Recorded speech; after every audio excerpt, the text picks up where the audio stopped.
Chapter 619.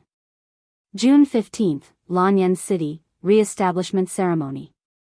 The periphery of the Zetian Palace was officially open to the commoners, so much so that it was almost overcrowded. Over 100,000 commoners gathered at the periphery of the Zetian Palace's square, waiting for the crowning ceremony. Inside the palace, all the officials were silent. The throne was empty, the divine weapon was not wielded by anyone, and the two kings, Feng Jixing and Qin Yan, were only holding their weapons and standing at the foot of the throne. Xiang Yu, Zhen Yifan, Su Yu, and the others had grave expressions. Although they had already wiped out the rebels of Iha country and repelled the demon race, Qin Yin was already dead, Lin Muyu and Tang Xiaoxi's whereabouts were unknown. The empire's territory was unified, but the people's hearts were not. This was something that they could not be happy about no matter what. "Are you ready, Ah Yan?" Feng Jixing asked in a low voice. "Yes." Qin Yan was a little nervous.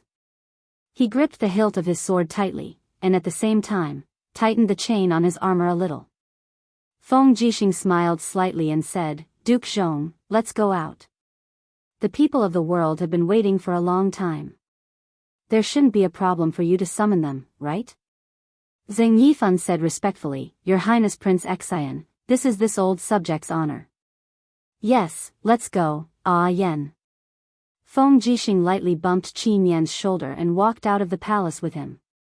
In this world, the two kings, Feng Jixing and Qin Yan, had the highest authority.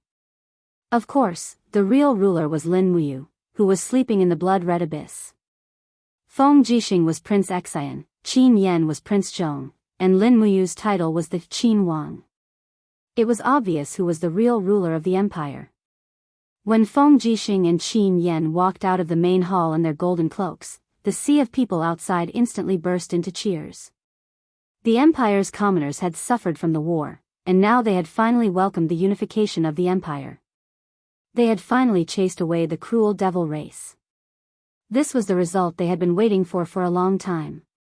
After the two kings, Xiang Yu, Luo Xian, Wei Chou, and the others followed one by one. When the group of ministers came to the altar outside the palace, Zheng Yifan, wearing a purple robe and holding a golden imperial edict, came to the front. He raised the imperial edict and imbued his voice with the power of the holy domain. He said loudly, "By the emperor's decree."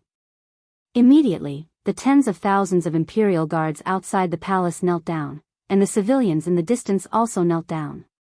Zheng Yifan opened the scroll and read with a penetrating voice, "Her Highness the Empress Qin Yin has ascended to cultivate, and specially ordered the three kings to rule the world on her behalf. The commander of the brave Dragon Legion, Lin Muyu, is the foster son of the former emperor and the empress's foster brother, has outstanding military service and is famous throughout the world. She is conferred the title of Qin Wang. The commander of the imperial guards, Feng Jixing, has performed meritorious service in eliminating the Lingnan rebels. She is conferred the title of Prince Xian, and will guard the southern border. The commander of the imperial guards, Qin Yan, is the son of Prince Ji Ning, Qinan. He has the bloodline of the great Qin, and has performed meritorious service in recovering the Tianshu province. She is conferred the title of Prince Zhong, and will guard the northern border." Feng Jixing and Qin Yan knelt down together. The female official, Shangguan Jingyue, walked forward, holding the sword seals of the kings, and bestowed them one by one. Feng Jixing held the seal, and his heart was filled with mixed feelings. If he could choose, he would rather continue to be the commander of the imperial guards under Xiaoyao.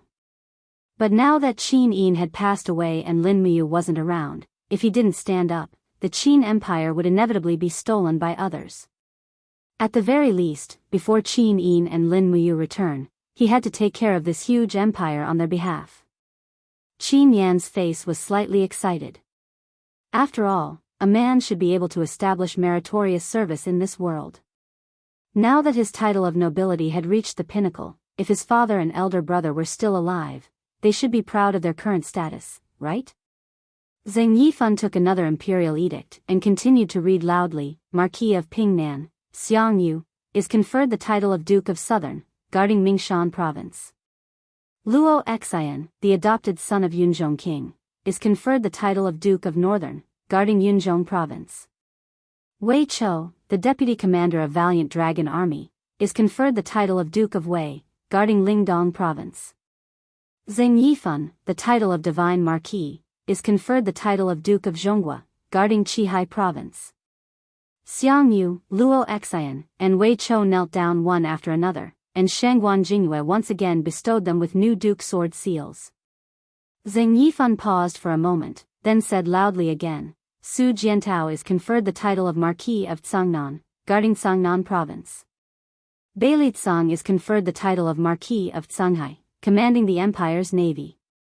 Tang Zhen is conferred the title of Marquis of Jinshi, commanding the Zhenghua army. Yao Yuan is still the title of Marquis of Jinghai, guarding Linкong Province. Su Yu is conferred the title of Marquis of Xining, guarding Tianshu Province. All the marquises must do their best to assist the three princes in ruling the world. The five of them knelt down one after another, accepting the conferment. 3 princes, 4 dukes, and 5 marquises.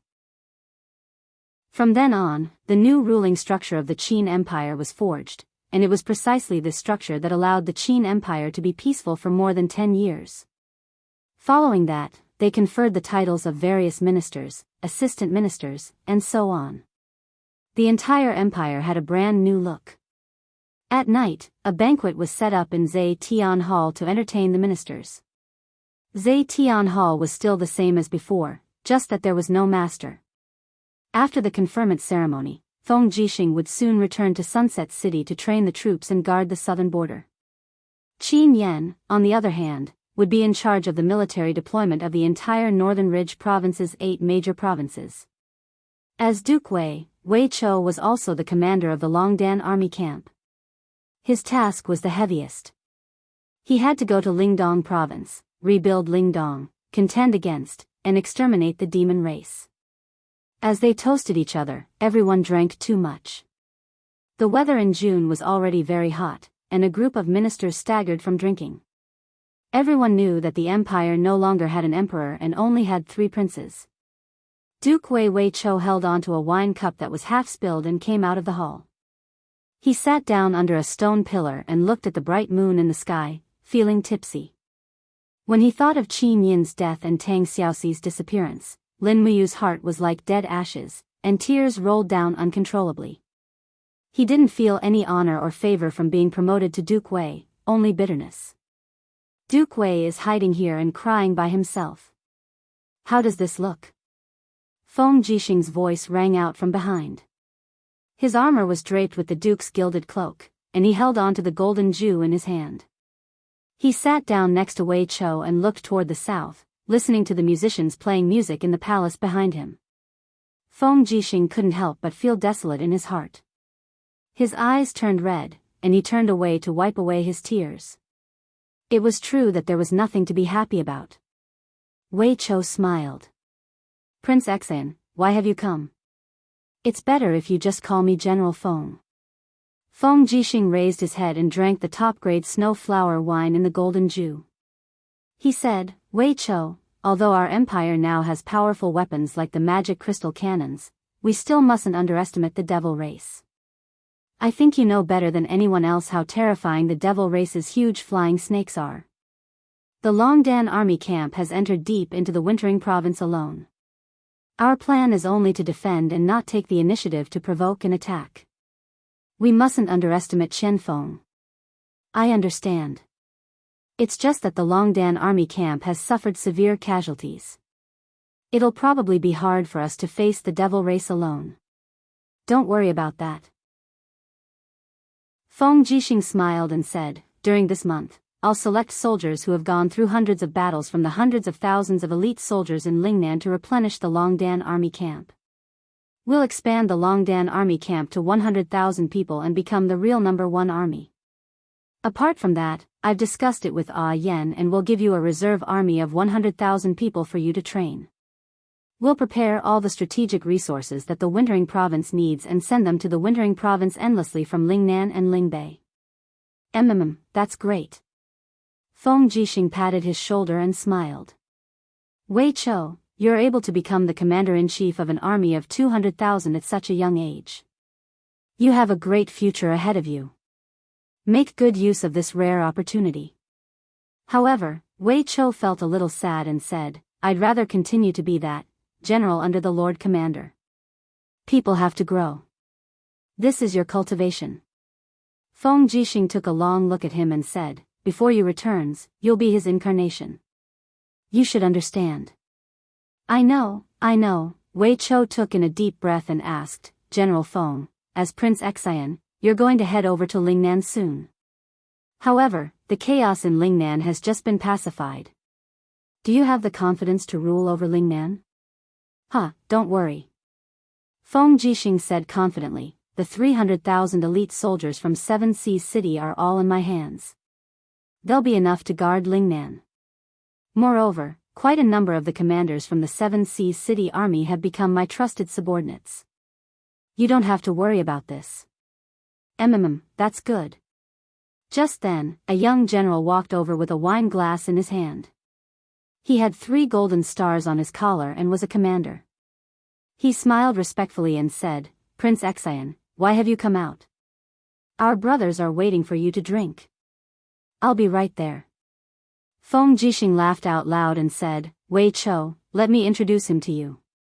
This young general is Qin Xiaoli, the son of Qin Chong, the commander of the Seven Seas City's Zhanghe army. Ever since Commander Qin Chong died in battle, he has taken over as the commander of the Zhanghe army. Although he's young, he's a talented general who can hold his own. When Qin Xiaoli saw Wei Chou, his eyes lit up. He cupped his fists and said respectfully, I, Qin Xiaoli, pay my respects to Duke Wei. Commander Qin, there's no need to stand on ceremony. Wei Chou returned the empire's military salute and said, Prince Xian has such a young and capable general under you. It seems that my worries are a little unnecessary. Feng Jixing said, Commander Qin, you can go back and drink first. I'll be back after chatting a little more with Wei Chou. Yes, Prince Xian. Come quickly. Go ahead.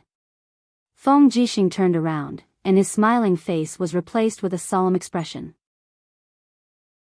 He said, Wei Chou, there's still something I need you to do in Lingdong province this time around.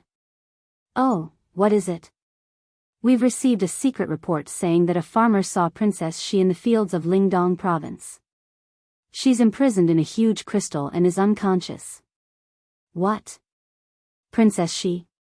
Wei Chou stood up abruptly and said, This. How is this possible?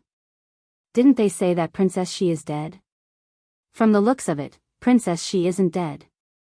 Feng Jixing muttered to himself and said, I can't sense Yu's aura in the Crimson Abyss anymore. He should have entered a state of deep sleep. There are only 2 people in this world who can awaken you. One is Her Highness Yin, but she's no longer around. The other is Princess Xi. As long as we can find Princess Xi, we'll be able to awaken you. Princess Xi is most likely with the devil race. Go and ask around. I understand. Feng Jixing nodded, and a gleam of light shot out from his eyes. He said, I also want to ask Tang Xiaoxi why she would be so ruthless to kill Her Highness Qin Yin. Chapter 620.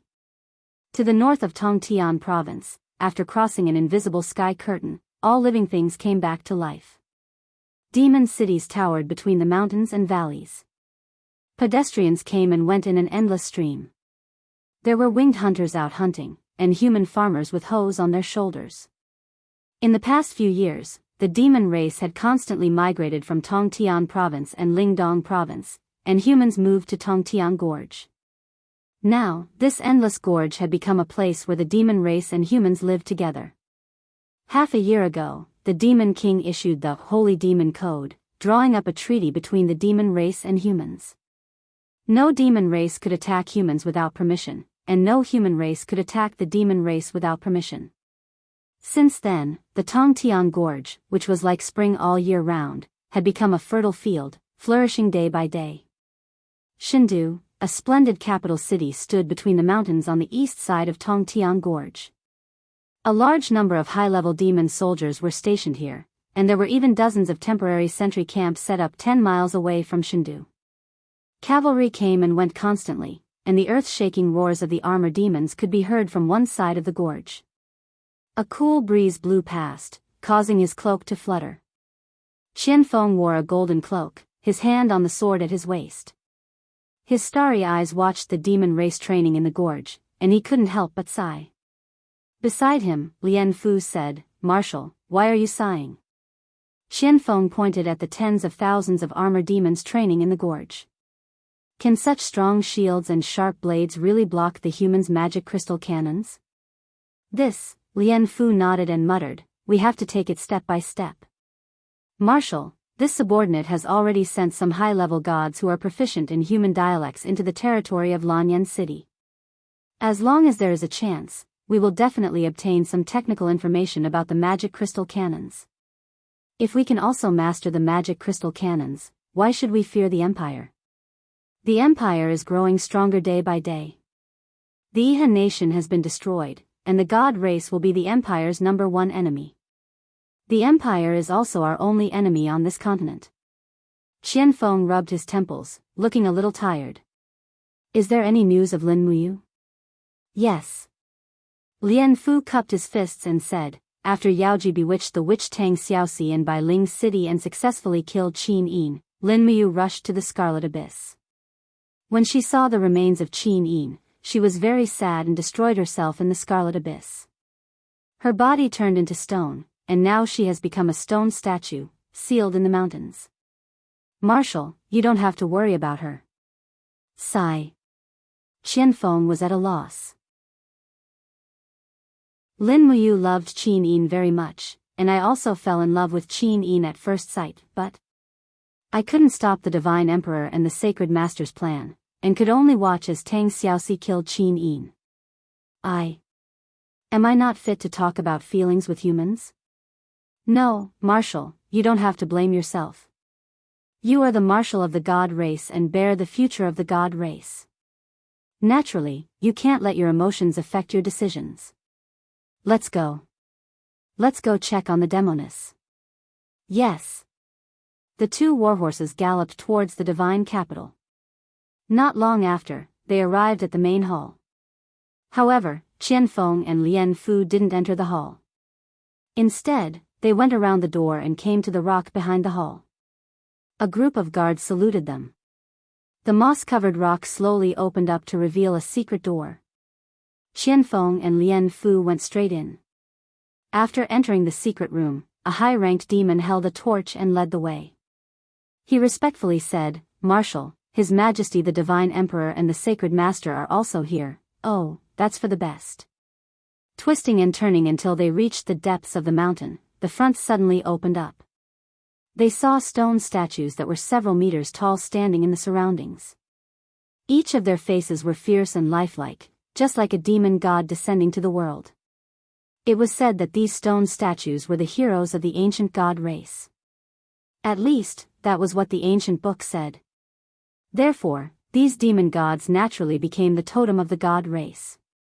Surrounded by dozens of totems, there was a huge azure crystal in the center of the hall. It was 10 meters tall, and there were streams of fiery red energy surging within it. One could vaguely see a graceful girl imprisoned in the ice crystal. The fiery red energy seeped out along the ice crystal, and then was absorbed by a strange tube and sent to the other side of the mountain. Two people stood under the crystal. One was the Divine Emperor, and the other was the heavily injured Sacred Master. The Sacred Master was sitting in a chair carried by two high-ranked demon soldiers. "Marshal Qianfeng has arrived." "Oh." The Divine Emperor turned around and put on a gentle smile. "Qianfeng, you've arrived?" "Greetings, Your Majesty." Qianfeng and Lian Jin knelt together and stood up. Qianfeng looked at Tang Xiaoxi in the crystal and said, "Your Majesty, how's the refinement of the demon lady's power?" "It seems to be going well." The Divine Emperor smiled faintly, his eagle-like eyes gleaming with greed. "No, it's far from enough. Tang Xiaoxi is a demoness fated by the heavens. The demonic energy in her body is endless, and only this kind of demonic energy can continue to nourish the demonic energy in the insectoid hive, allowing it to incubate the savage beasts from the other dimension for us. Unfortunately, the degree of refinement is far from enough. We can only use less than 10% of Tang Xiaoxi's demonic energy. Is that so? Qian Feng raised his head and stared at Tang Xiaoxi, only to see her eyebrows tightly furrowed, as if she was enduring a great deal of pain. The energy in her body was slowly being sucked out, one could well imagine the pain. However, Qian Feng had been through hundreds of battles and had already honed a heart of steel. He said calmly, as long as Tang Xiaoxi's mind is not clear, her ability to restrain the power in her body will become weaker and weaker.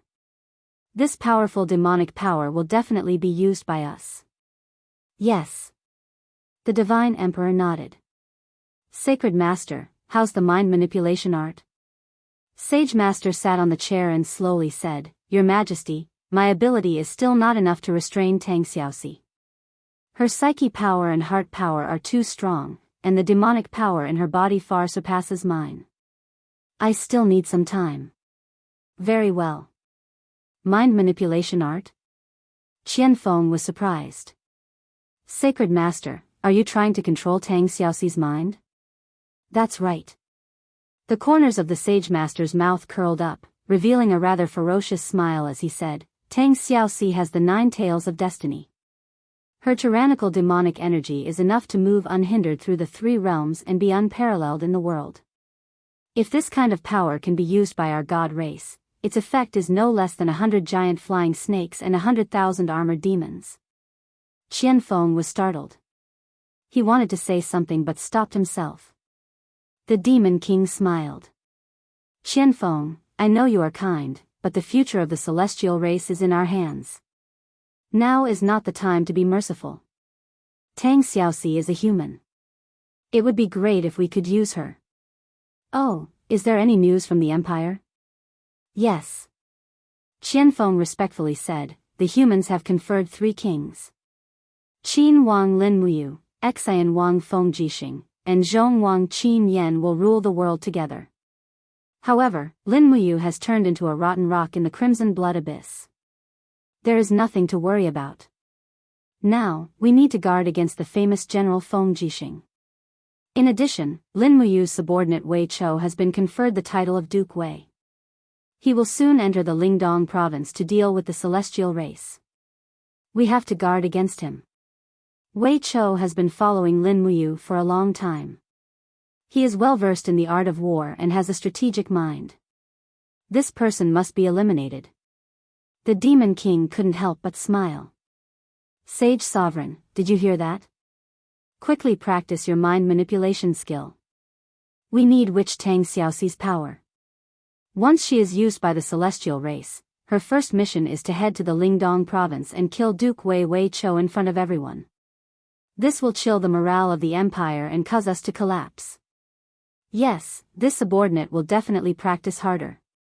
Go do what you need to do. Yes. After everyone dispersed, only the Nephilim King was left standing under the ice crystal. He stared fixedly at the unconscious Tang Xiaoxi in the ice crystal. Suddenly, the Nephilim King's voice became gentle and his face was filled with a demonic smile as he said, Witch Tang Xiaoxi. Heh, humans call me Nephilim King, but I call you Witch. Our fate is really predestined. My good daughter, quickly wake up and conquer the world for your father. Reclaim the Middle Earth. In Lanyan City, the brilliant starlight shone down on the city. In a small courtyard of the Imperial Guards, a beautiful young lady stared at the swaying pomegranate tree in a daze. Her eyes were filled with indescribable loneliness and helplessness. The last battle between the celestial race and the humans was a year ago, but there was no news from the Tongtiang Gorge. It was as if they had forgotten about her. Your Highness Ning, Prince Xian Feng Jixing has come to visit, a maid said at the side. All right, General Feng, please come to the hall for a chat. Yes. Feng Jixing wasn't the only one who came. Duke Wei Chou, Situ Sen, Situ Shui, Fengxi, Su Yu, and the others were also there. General Feng, is there news of my father? Feng Ning, asked hopefully. No. Feng Jixing cupped his fists and said, "Please forgive me, Your Highness Ning, This time around, I'm not here to send you to the Tongtian Gorge. Instead, I'm here to send you to the Lingdong province's Winterfrost City." "Oh, Winterfrost City?" Feng Ning, was stunned. "Why are you sending me to Winterfrost City?" "Because Winterfrost City is closer to the Immortals' capital." Wei Chou smiled faintly. "We're worried that Your Highness is homesick. Therefore, Wei Chou will personally escort Your Highness Ning, to Winterfrost City. This way, it'll be more convenient for you to travel to and from the Tongtian Gorge. Perhaps Your Highness Ning will even be able to see your father, whom you've been thinking about day and night." Feng Ning, instantly felt a chill in her heart. Although she was young and inexperienced, she had been imprisoned in Lanyan City for 3 years. How could she not know what kind of mutual deception was? Now that Feng Jixing and Wei Chou had said this, Feng Ning immediately understood. She was only going to Winterfrost City as bait. Once the devil race learned that she was in Winterfrost City, they would definitely send an army to attack. Then, the devil race would definitely be greeted by countless magic crystal cannons in the Longdan army camp. This was not a caring and considerate act, but a vicious plan to destroy the devil race. "No, I'm used to life in Lanyan City. I don't want to leave anymore," Feng Ning said. "That's not up to Your Highness." Feng Jixing slowly stood up and said, "We'll set off tomorrow morning. Your Highness Ning, will follow Duke Wei and the army to Winterfrost City." "Yes." Everyone cupped their fists and Feng Ning could only smile bitterly. "Then, where is Commander Yu?" she suddenly asked. Chapter 621. Howl. In the Crimson Abyss, a dragon's howl came from a crack in the rocks deep within the mountain.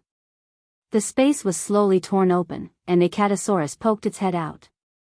Its claws quickly scratched at the edge of the crack, widening the crack. Then, it curled up its body and moved out. It was dark inside the mountain.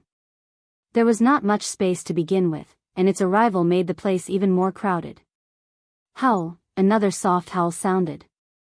A Catasaurus coiled its body and hugged a stone statue in its arms. The statue was in the posture of a fist landing on the ground.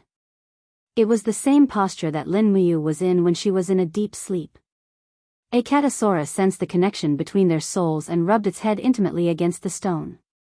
However, the stone was cold and did not respond at all. As if it felt that the place was too crowded, a Catasaurus suddenly waved its claws, turning the rocks into gravel and throwing them into the space crack behind it. It wanted to create a spacious living environment for its master. Perhaps, in this world, only a Catasaurus thought that Lin Muyu, who had turned into stone, was still alive. Howl. After digging out a tunnel that was several meters long, a Catasaurus cried out to its master happily, but Lin Muyu still did not respond. A Catasaurus was not discouraged and continued to dig. Soon, the tunnel extended all the way up to the base of the mountain. It was nearly 100 meters long. A Catasaurus happily dug a hole, twisting its body like a loach that had finally entered the mud after many months. Pieces of gravel fell and hit the poor stone that Lin Muyu had turned into. Finally, when a Catasaurus dug out the tunnel, the night sky shone a ray of starlight on the stone that Lin Muyu had turned into. Suddenly, a stream of astral power surged out of the stone, as if responding to the stars in the sky. Howl. A Catasaurus returned to its master's side, coiled its body around its master's body, and fell into a deep sleep. Half a month later, in the northeastern region of the High Sky Province, Sunji Mountain. Galloping sounds of horses' hooves could be heard, and the Prince Xian army's war flag fluttered in the wind. This was the final battle between the Empire and the Iha country on land. Feng Jixing had personally led 200,000 elite troops here, and in the mountains were the troops left behind by the Iha country. Qin Huan was leading several 10,000 elite troops. Qin Huan had been waiting for his father's orders all this while. It was a pity that Qin Yi had already been defeated and had fled to the sea. How could he still care about this son of his? The Sun Halberd Mountain was a mountain range that was 20 li long. The mountain paths were winding and dangerous, making it easy to defend and difficult to attack. The war flags of the Iha Empire fluttered all over the mountain, and from the looks of it, there seemed to be 100,000 soldiers at the foot of the mountain. Feng Jixing gripped his wind cutter and urged his horse to run around the foot of the mountain. His gaze was fixed on every angle and terrain of the mountain. Behind him, Zhang Wei, Qin Xiaoli, Luo Yu and the rest followed closely behind. "Sir, do you understand?" Zhang Wei asked. "I understand." "Then when do we attack the mountain?" "There's no hurry to attack the mountain." Feng Jixing said calmly, "Qin Huan's men have been guarding this place for 1 year, and there shouldn't be much rations left. Pass down my orders to surround the Sun Halberd Mountain and cut off the water source. In less than half a month, Qin Huan will definitely lead his army down the mountain. When that time comes, we'll just have to greet them with the magic crystal cannons." "Yes." On the Sun Halberd Mountain, Qin Huan was also leading a group of subordinates on a patrol. He looked at the Empire's camp from afar, and the more he looked, the colder his heart became. Qin Huan and the others knew that this time around, Feng Jixing's main forces had come personally. They weren't the motley crew that the Empire's officials had sent to suppress the bandits. The Empire had been busy attacking Long Qianlin and Ding Shi's armies and had neglected Qin Huan's remaining troops. Now that Feng Jixing had finally taken the time to personally come and annihilate them. "It's over," Qin Huan mumbled. "Your Highness." An old general cupped his fists and said, "The troops Feng Jixing is leading have at least 200,000 men, but they've come from afar and are all exhausted. I heard that the Empire has set the national policy of 3 kings ruling the world in Lanyan City. As Prince Xian, Feng Jixing has always been the #1 person in the Empire after Lin Muyu's disappearance. This time around, he'll definitely be a proud soldier. Why don't you pass down the order for the 3 armies to get ready? Once the sky turns dark, we'll charge down from the high ground and catch them off guard. We'll charge out of the encirclement with our valuables, seize the transport ships along the coast of Linghan City, and head to the dragon-shaped island to meet up with the great commander. What do you think?" Qin Huan took a deep breath. His face was full of confusion as he said, "Old General, don't you know our situation? Ever since we separated from our father a year ago, we haven't had any reinforcements. We've also been lacking in rations, medicine, water, and so on.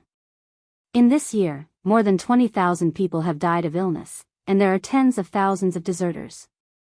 Now, we only have less than 50,000 men in our hands. We've also consumed more than half of our warhorses, leaving us with less than 20,000.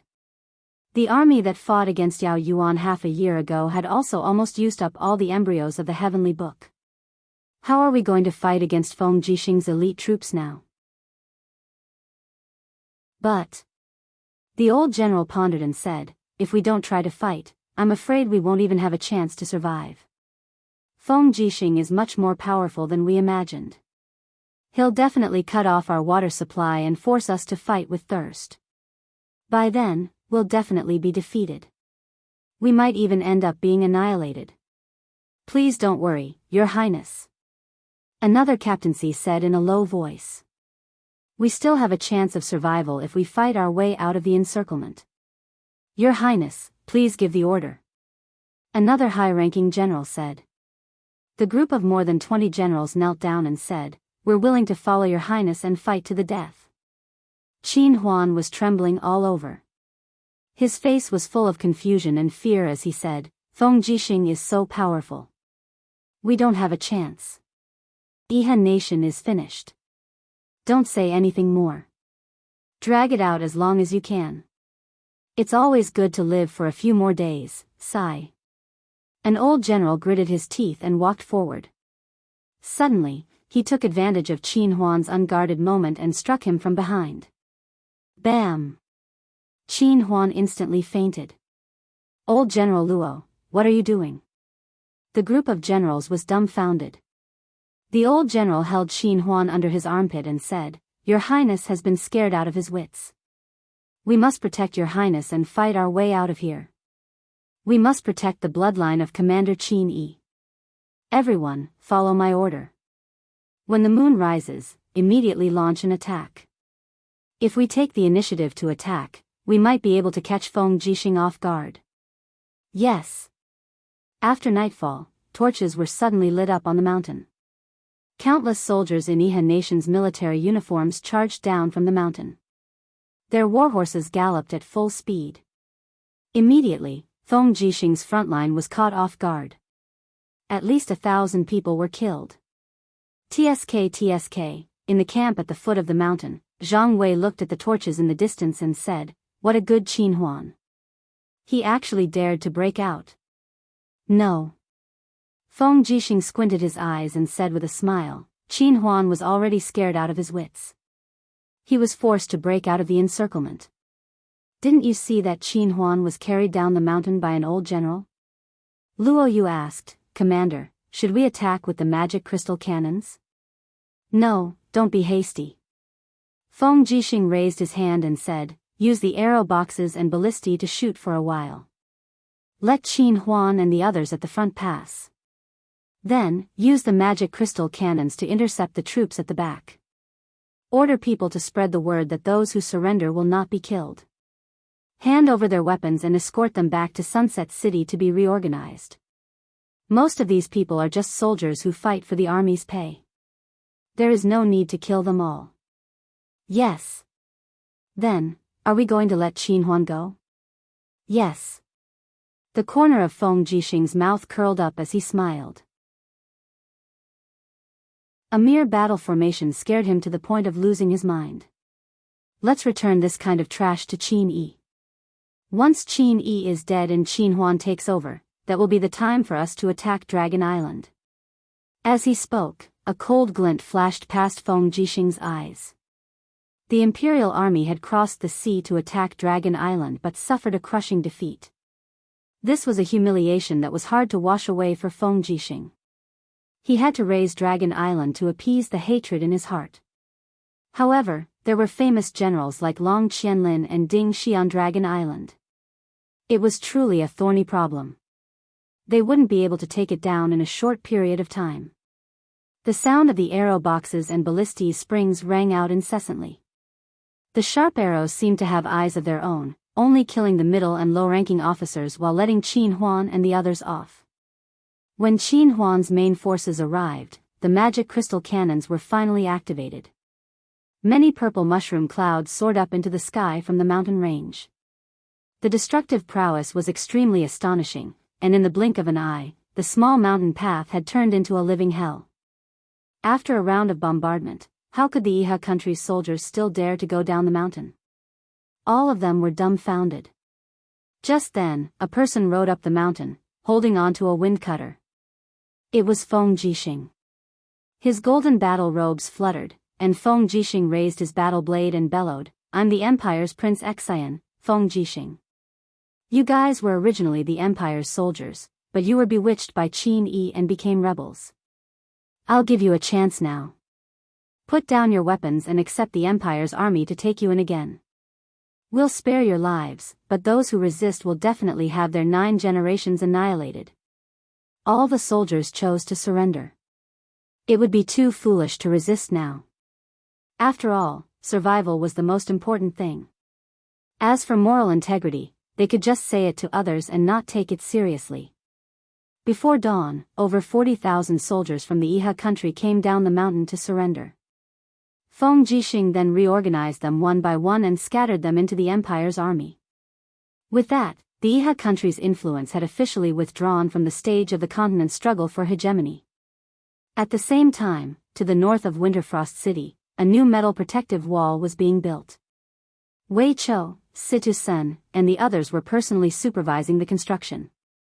The entire metal protective wall was 500 li long, spanning across the entire Lingdong province's northern territory. It was connected to the sea in the east and the Cloud Refinement mountain range in the west. Every 5 li, a magic crystal cannon would be set up to defend against the demonic race's invasion. This was the Empire's new war plan. With the metal protective wall in Lingdong province as the defensive line and the demonic race's Princess Feng Ning, as the bait, they would attract the demonic race to attack and deplete their strength. In Lanyan City, Qin Yen was in charge and Su'er was in charge. It was as if the entire empire was entering a new era of prosperity. Chapter 622. Time flew by, and in the blink of an eye, 4 years had passed. The mountains in the Blood Abyss were continuous, weathered by wind and rain, and had long been covered with a thick layer of vegetation. Moreover, the spiritual energy in the mountains was vigorous, and many rare herbs grew. Cloud deer, badgers, and other animals traversed the mountains, making this forest a treasure land for hunters and medicine masters. However, there was a legend that said there was an immortal in the mountains. The sun and moon shone together, and he was immortal. He was proficient in spiritual spells and had many transformations. However, no one had ever seen such an immortal. It was the rainy season again. Rainwater dripped down into the forest and flowed along the green leaves into the grass, moistening the soil. On the cliff between the mountains, a figure could be faintly seen climbing up the cliff. It was a white-haired old man, carrying a small bamboo basket on his back, which contained a bunch of herbs. The old man's face was slightly red. He used the shovel to carefully poke at the roots of the herbs, afraid that he would hurt the roots and affect the medicinal properties of the herbs. About 10 meters below the cliff, a girl about 4 or 5 years old in green clothes looked up at the old man. Her big, watery eyes sparkled. She cupped her hands around her mouth and said softly, "Grandpa, be careful." The old man laughed. "Meng Yi, don't run around. Grandpa will come down after I pick this dragon grass." "Be careful," the girl pouted, as if she was not satisfied with her grandpa taking such a risk to pick herbs. In the blink of an eye, the dragon grass was pulled out by the old man. He held the protruding part of the rock with one hand and carefully threw the dragon grass into the bamboo basket with the other. Then, he walked down the cliff step by step. However, the cliff was very slippery. About 3 meters above the ground, the old man suddenly missed a step and fell. Bang! Fortunately, there was grass below, but the old man was still hurt by the rocks in the grass. He gritted his teeth and cried out in pain. The girl hurried forward and supported the old man. "Grandpa, where are you hurt? Where are you hurt?" Seeing the girl's worried look, the old man endured the pain and laughed. He caressed the girl's braid and said, "Grandpa is fine.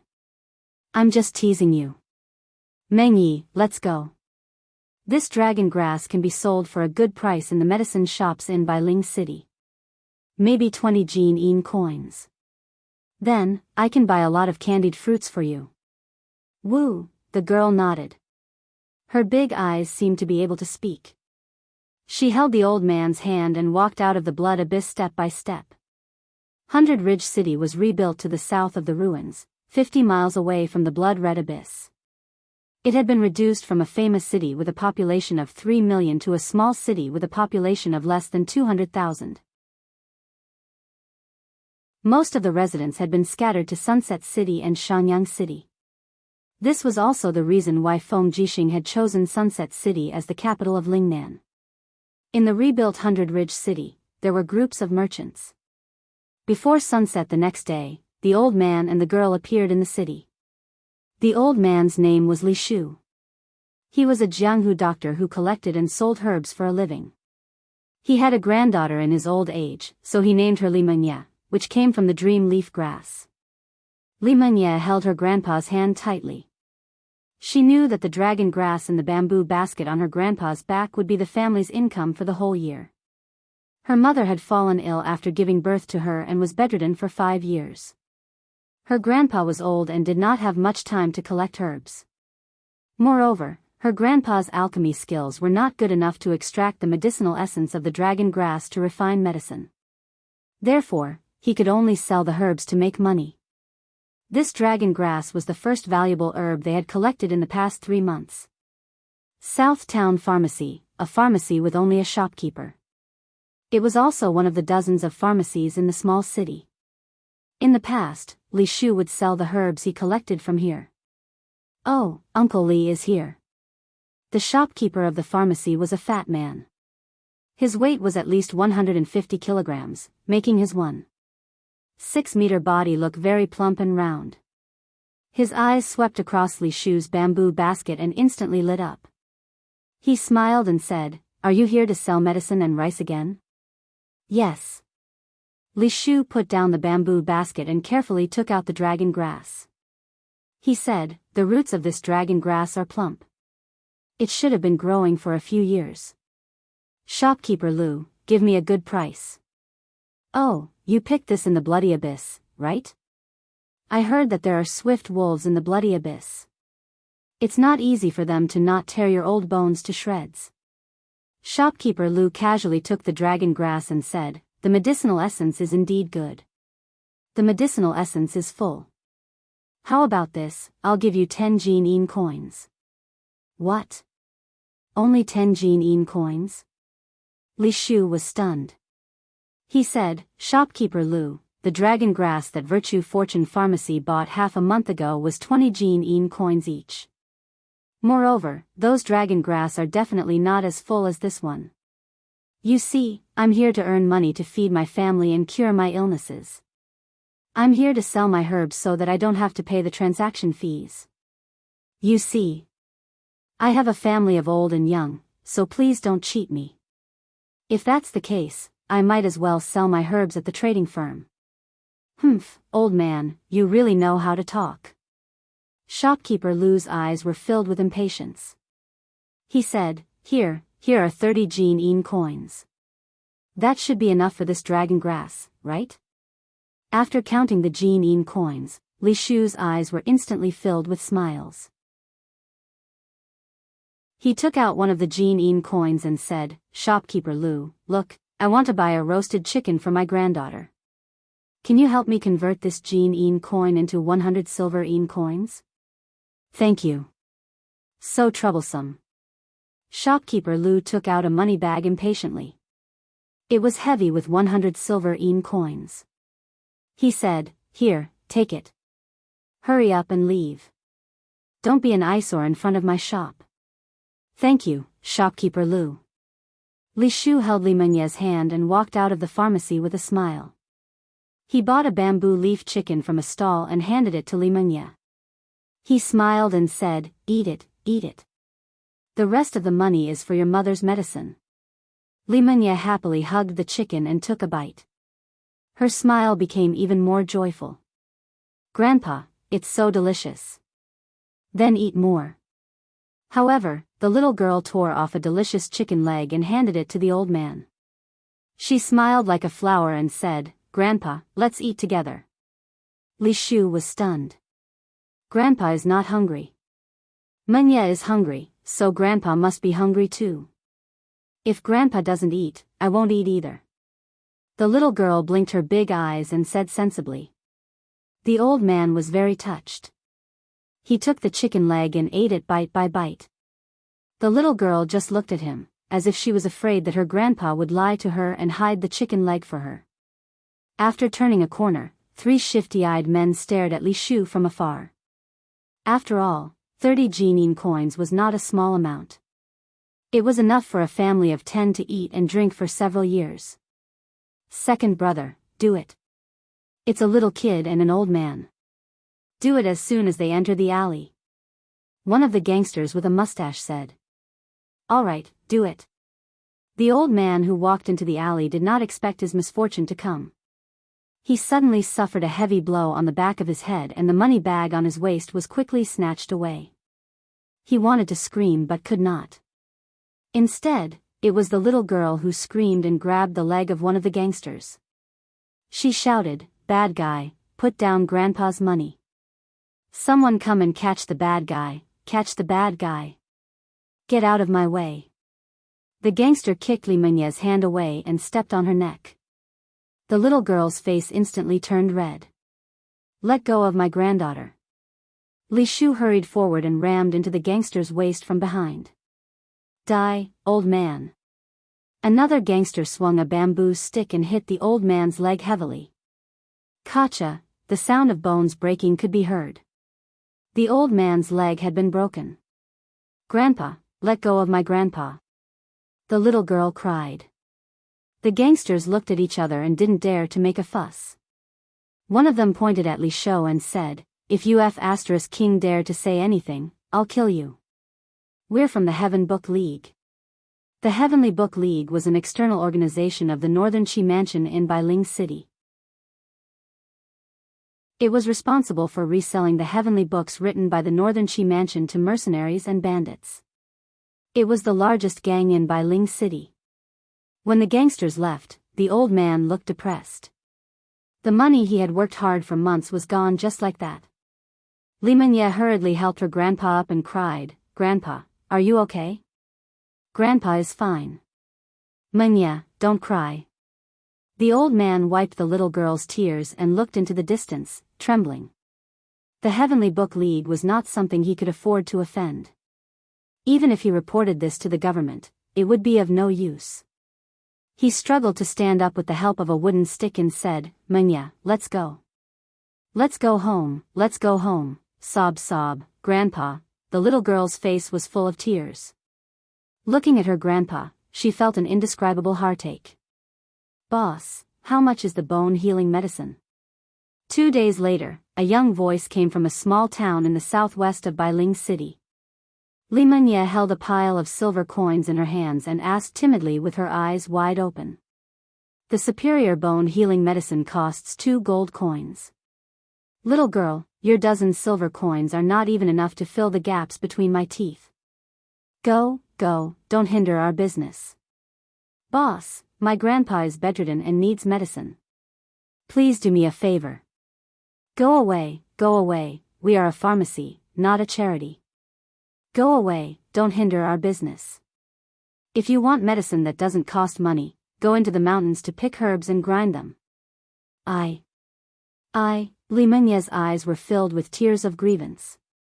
She turned to look in the direction of the Crimson Abyss and suddenly seemed to have made up her mind. In the Crimson Abyss, there were many mountains. In the depths of the mountains, in a pitch-black cave, starlight lingered around a stone statue. Suddenly, with a pa-cha sound, the rock where the stone statue's finger was cracked open. Starlight flowed, and a powerful finger slowly stretched out. With a pa-pa-pa sound, the rock that covered the stone statue's body cracked one after another. This young man who had slept in the rock for 4 years finally woke up. His face was covered with a beard, but his clear eyes revealed a deep sense of confusion. Who am I? Where am I? Chapter 623. Over the past 4 years, the demons had sent troops to attack the iron defense wall of the Empire in the north of Winterfrost City 7 times, but they were all defeated by the power of the magic crystal cannons. The magic crystal cannons were like a nightmare for the demons, stopping them from advancing. They were suppressed by Wei Chao's army in Tongtian province, unable to advance even half a step south. The wind in May blew the heat waves from the grassland into the fertile fields. A continuous iron defense wall connected the east and the west. On top of the defense wall, a group of generals wearing the armor of senior officers of the Empire were facing the north, gazing in the direction of Tongtian province. It had been 4 years. Wei Chao's handsome face, which seemed to have been carved by wind and frost, showed a resolute contour. His eyes were a little confused as he said, "This attack has lasted for a month. I don't know when Qianfeng will attack the iron defense wall again, and how many times we can resist." Sigh. On the side, Situsen still maintained his youthful appearance. He had stepped into the sanctuary realm 3 years ago, and his appearance was forever unchanged. He put his hand on the hilt of his sword and said majestically, "We must resist as many times as Qianfeng attacks. The Empire is in the stage of recuperation. Every province is being farmed, and there is no extra military force for us to replenish. We can only rely on ourselves." "Yes." Wei Chou nodded and suddenly asked, "How is the situation in the Bloody Abyss?" "There is still no news from His Highness Yu. The Bloody Abyss has now become a continuous range of mountains and jungles for dozens of miles. Many hunters and herbalists have entered the Bloody Abyss, and we can't guard it at all. Therefore, I only send a legion of 1,000 to guard the Bloody Abyss every month. That's the only way. I really hope that His Highness can wake up soon." A flash of light flashed across Wei Chao's eyes. He said, I always feel that Xianfeng's attacks in the past year are just a feint. He must be planning something. Xianfeng is sinister and cunning. We must be more vigilant. Yes. Any news from Lanyan City? There's no news. We have been supplied with rations and equipment on time every month. Don't worry, Duke Wei. His Highness Qin Yan is personally supervising the rations, so there won't be any mistakes. Situ Shui said respectfully. That's good. Wei Chou looked back at Winterfrost City, which stood not far away, and said, Winterfrost City is the heart of Winter Ridge Province. Continue to strengthen the walls and fortifications of Winterfrost City. If the steel walls can't stop the demons, we can only defend Winterfrost City. Yes. As the warm wind blew past, the capes of the generals of the Dragon's Courage Legion fluttered in the wind. Soldiers with bright swords and armor stood on the wall.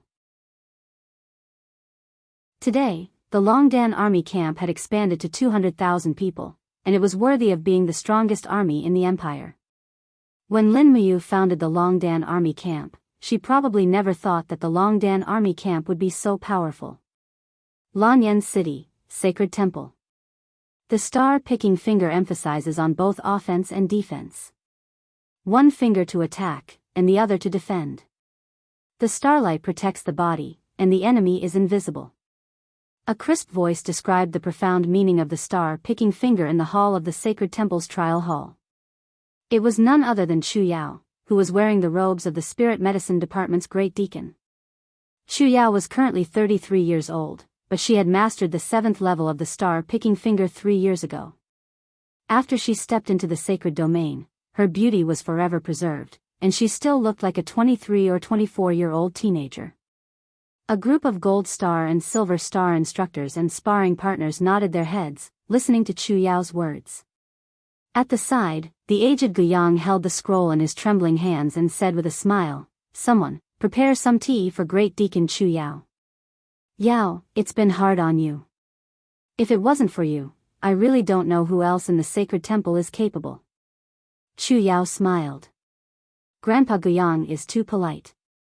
The Spirit Medicine Department and the Sacred Temple are originally one of the 3 departments of the Empire. Since the staff of the Sacred Temple want to learn my star-picking finger, then I am duty-bound to do it. I'm just afraid that I can't teach them well, and I will fail to fulfill Grandpa Guyang's trust. How can that be? Guyang sighed. Guyang sighed and said, Ever since Great Deacon Xianyuan Hong ascended 4 years ago, there hasn't been a sacred domain expert in the Sacred Temple. It's all thanks to you, Yao, that you often come here to teach martial arts. Otherwise, I'm afraid that the Sacred Temple will continue to decline day by day. Sigh. It's a pity that that brat you still refuses to wake up. Otherwise, with his cultivation, it would be more than enough for him to be the Great Deacon of the Sacred Temple. There wouldn't be a need for an old bag of bones like me to sit on the seat of the Great Deacon for the 2nd time. Sigh. At the mention of Lin Muyu, a hint of sadness immediately appeared on Chu Yao's beautiful face. She said, You will definitely wake up, I believe in him. Perhaps, when you wakes up, he will also bring Her Highness Yin back alive. The 2 of them are not irresponsible people, they won't throw all the burdens on us. Yes, that's right, 4 years ago, in the blood-red abyss, Qin Yin was killed by Tang Xiaoxi. As the Great Deacon of the Sacred Temple, Xianyuan Hong failed to protect Qin Yin. Because of this, he was depressed for nearly half a year. Finally, Xianyuan Hong took the blame and resigned from his position as the Great Deacon of the Sacred Temple. On a night when lightning flashed, he ascended to the heaven realm and stepped into the divine domain to cultivate. As for the other elder of the empire, Chu Chu had been missing for many years. No one knew where he had gone. There were rumors that Chu Chu had cultivated in the mountains and had already ascended. There were also rumors that a hunter had seen traces of Chu Chu in the mountains. Riding on a spiritual crane, Xiao Yao was like an immortal. As for which rumor was more reliable, no one knew. In any case, Feng Jixing and Qin Yan felt that these rumors were not very reliable. However, Chu Chu was not a person who was obsessed with fame and status, so no one could blame him. Guiyang held the scroll in his hand and looked at Chu Yao awkwardly.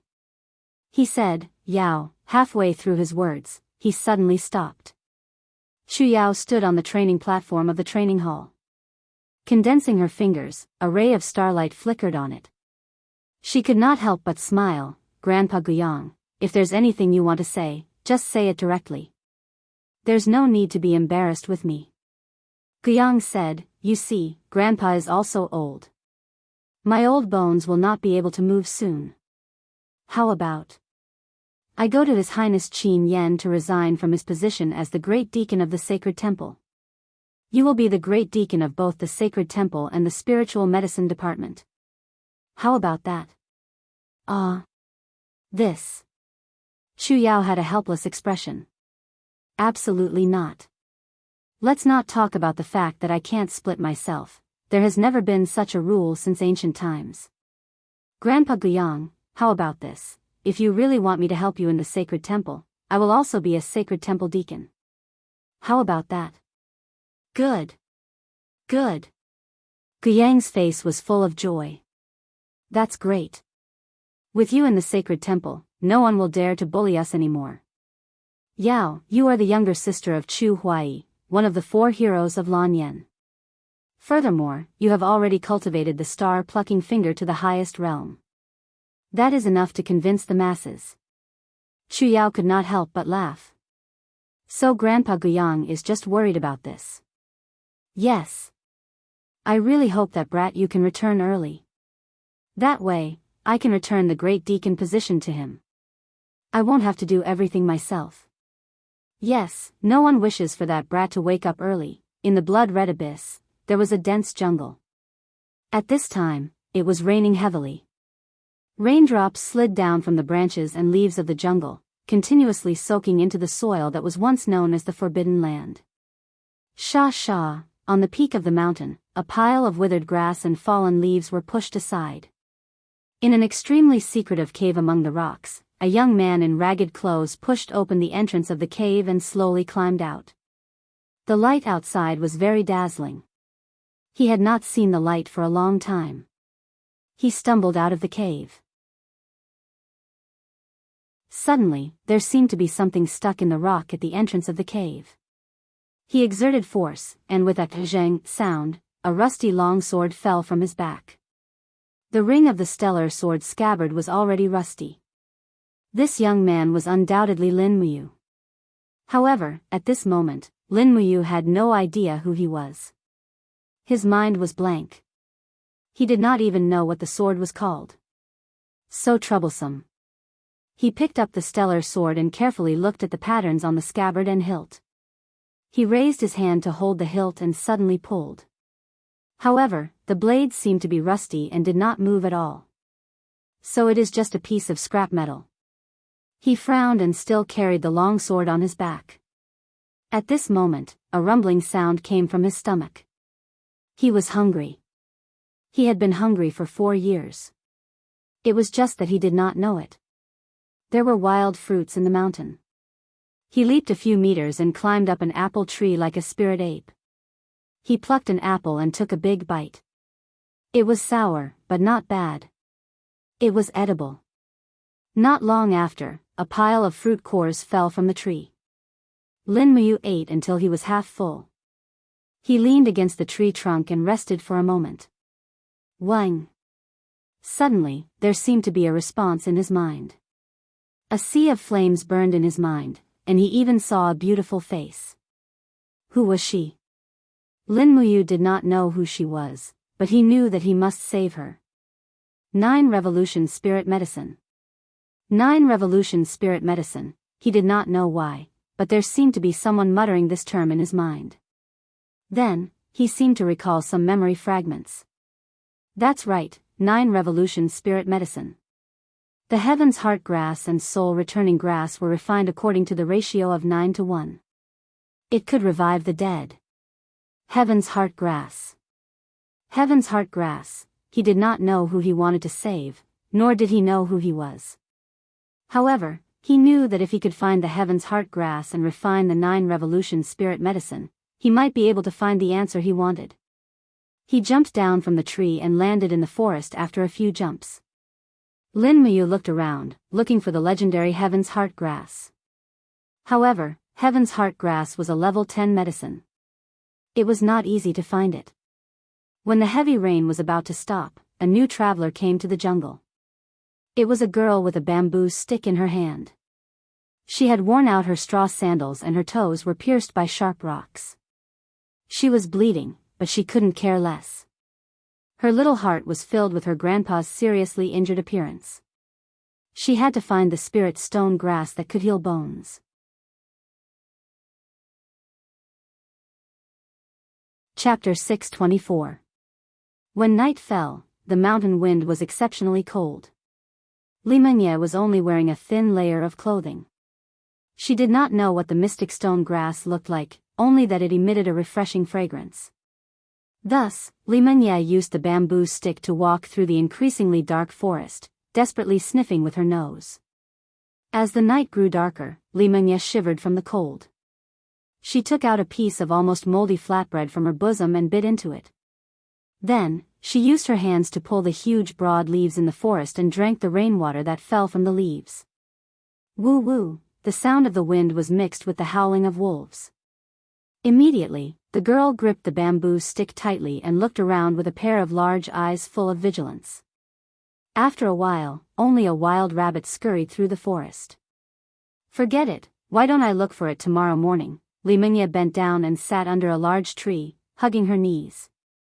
She was so tired that she was about to faint, and in the blink of an eye, she fell asleep. She did not know how long she slept for, but suddenly, her nose was filled with a refreshing fragrance. That was the smell of roasted meat. Li Mengye immediately woke up and turned to look. There was a faint fire coming from a small valley not far away, as if there was someone there.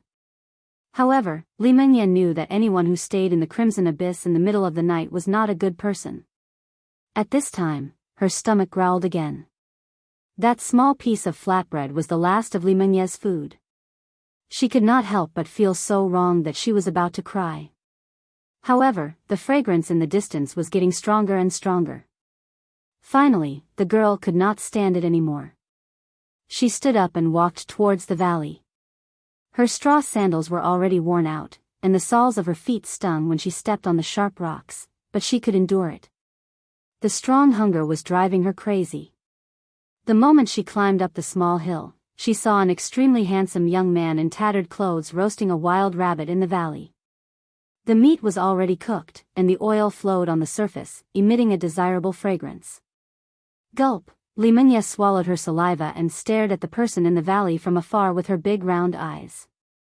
However, she did not notice that behind her, two pairs of red eyes were faintly discernible in the forest, slowly approaching her. Impressively, they were two adult swift wolves, also the frequent guests of this forest at night. Roar! Li Mengye finally woke up when the wolves roared. She recognized wolves and was scared out of her wits. After a scream, she held the bamboo pole with her tender hands and pointed it at the two wolves in the distance. At the same time, her body involuntarily retreated. Roar! The wolves opened their mouths wide, mucus dripping down from their teeth. It had been a long time since they had seen such a delicious meal. One of the wolves rushed over and bit down on Li Mengye. Kacha!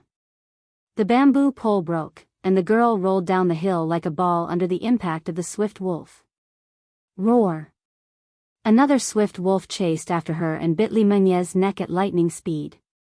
Ah! The girl only had time to let out a cry of alarm, but at this moment, suddenly a figure like lightning appeared in front of her. It was the person who roasted the rabbit meat in the valley, only to see him raise his arm horizontally, a faint true energy lingering around his palm, suddenly sweeping out. Bang! Blood splattered, the wolf's head was actually smashed by him. Lin Muyu's body suddenly charged forward, her fist flying out, smashing the other wolf into pieces. Instantly, the wolf's blood splattered all over Lin Muyu's body. Lin Muyu frowned, wiping his bloodied palm on the wolf's carcass. When he turned around, he saw the girl behind him staring at him with a pair of big bright eyes. So powerful, there was a bit of excitement in Li Mengye's eyes. She said, "Who are you, where did you come from? I don't know who I am. Lin Muyu sat down again, tore off a rabbit leg and ate it. She said, I don't know where I come from, I live in this mountain. Live in the mountain? Li Menye sat in front of Lin Muyu with great interest, hugging her knees, and said with burning eyes, Immortal, you are an immortal, aren't you? Grandpa said that a few years ago, this jungle was called the Scarlet Abyss. A god named Lin Muyu was sleeping in the Scarlet Abyss. You are him, you are that god, that immortal, right? Lin Muyu frowned. After entering the Forgotten Realm, he could not remember anything, let alone what a god was, so he said impatiently, I don't know who Lin Muyu is, I am not an immortal, you should leave quickly, it is dangerous here, not suitable for you. Immortal, immortal. Li Menye cheered and said, I saw an immortal, immortal, can you summon the wind and rain, swallow clouds and spit out mist? No. Lin Muyu said coldly. Then immortal, do you know how to turn stone into gold, cast beans into soldiers? No. Lin Muyu was already very irritated. Immortal, immortal. Li Menye stared at him with her big watery eyes. Do you know about the spiritual stone grass? I don't know. After Lin Muyu finished speaking, he suddenly realized that in his short memory, there seemed to be traces of the spiritual stone grass, so he asked, Why do you ask about the spiritual stone grass? Grandpa's leg was broken by a bad person, I want the spiritual stone grass as medicine to treat Grandpa. Tisk, how old are you, and you still want to treat people? Lin Muyu smiled disdainfully. Li Menye did not speak anymore, her big watery eyes stared at the rabbit meat in Lin Muyu's hand, and she only swallowed her saliva. Lin Muyu looked up and felt a little annoyed. She tore off another rabbit's hind leg and placed it in front of the girl, saying, Eat this.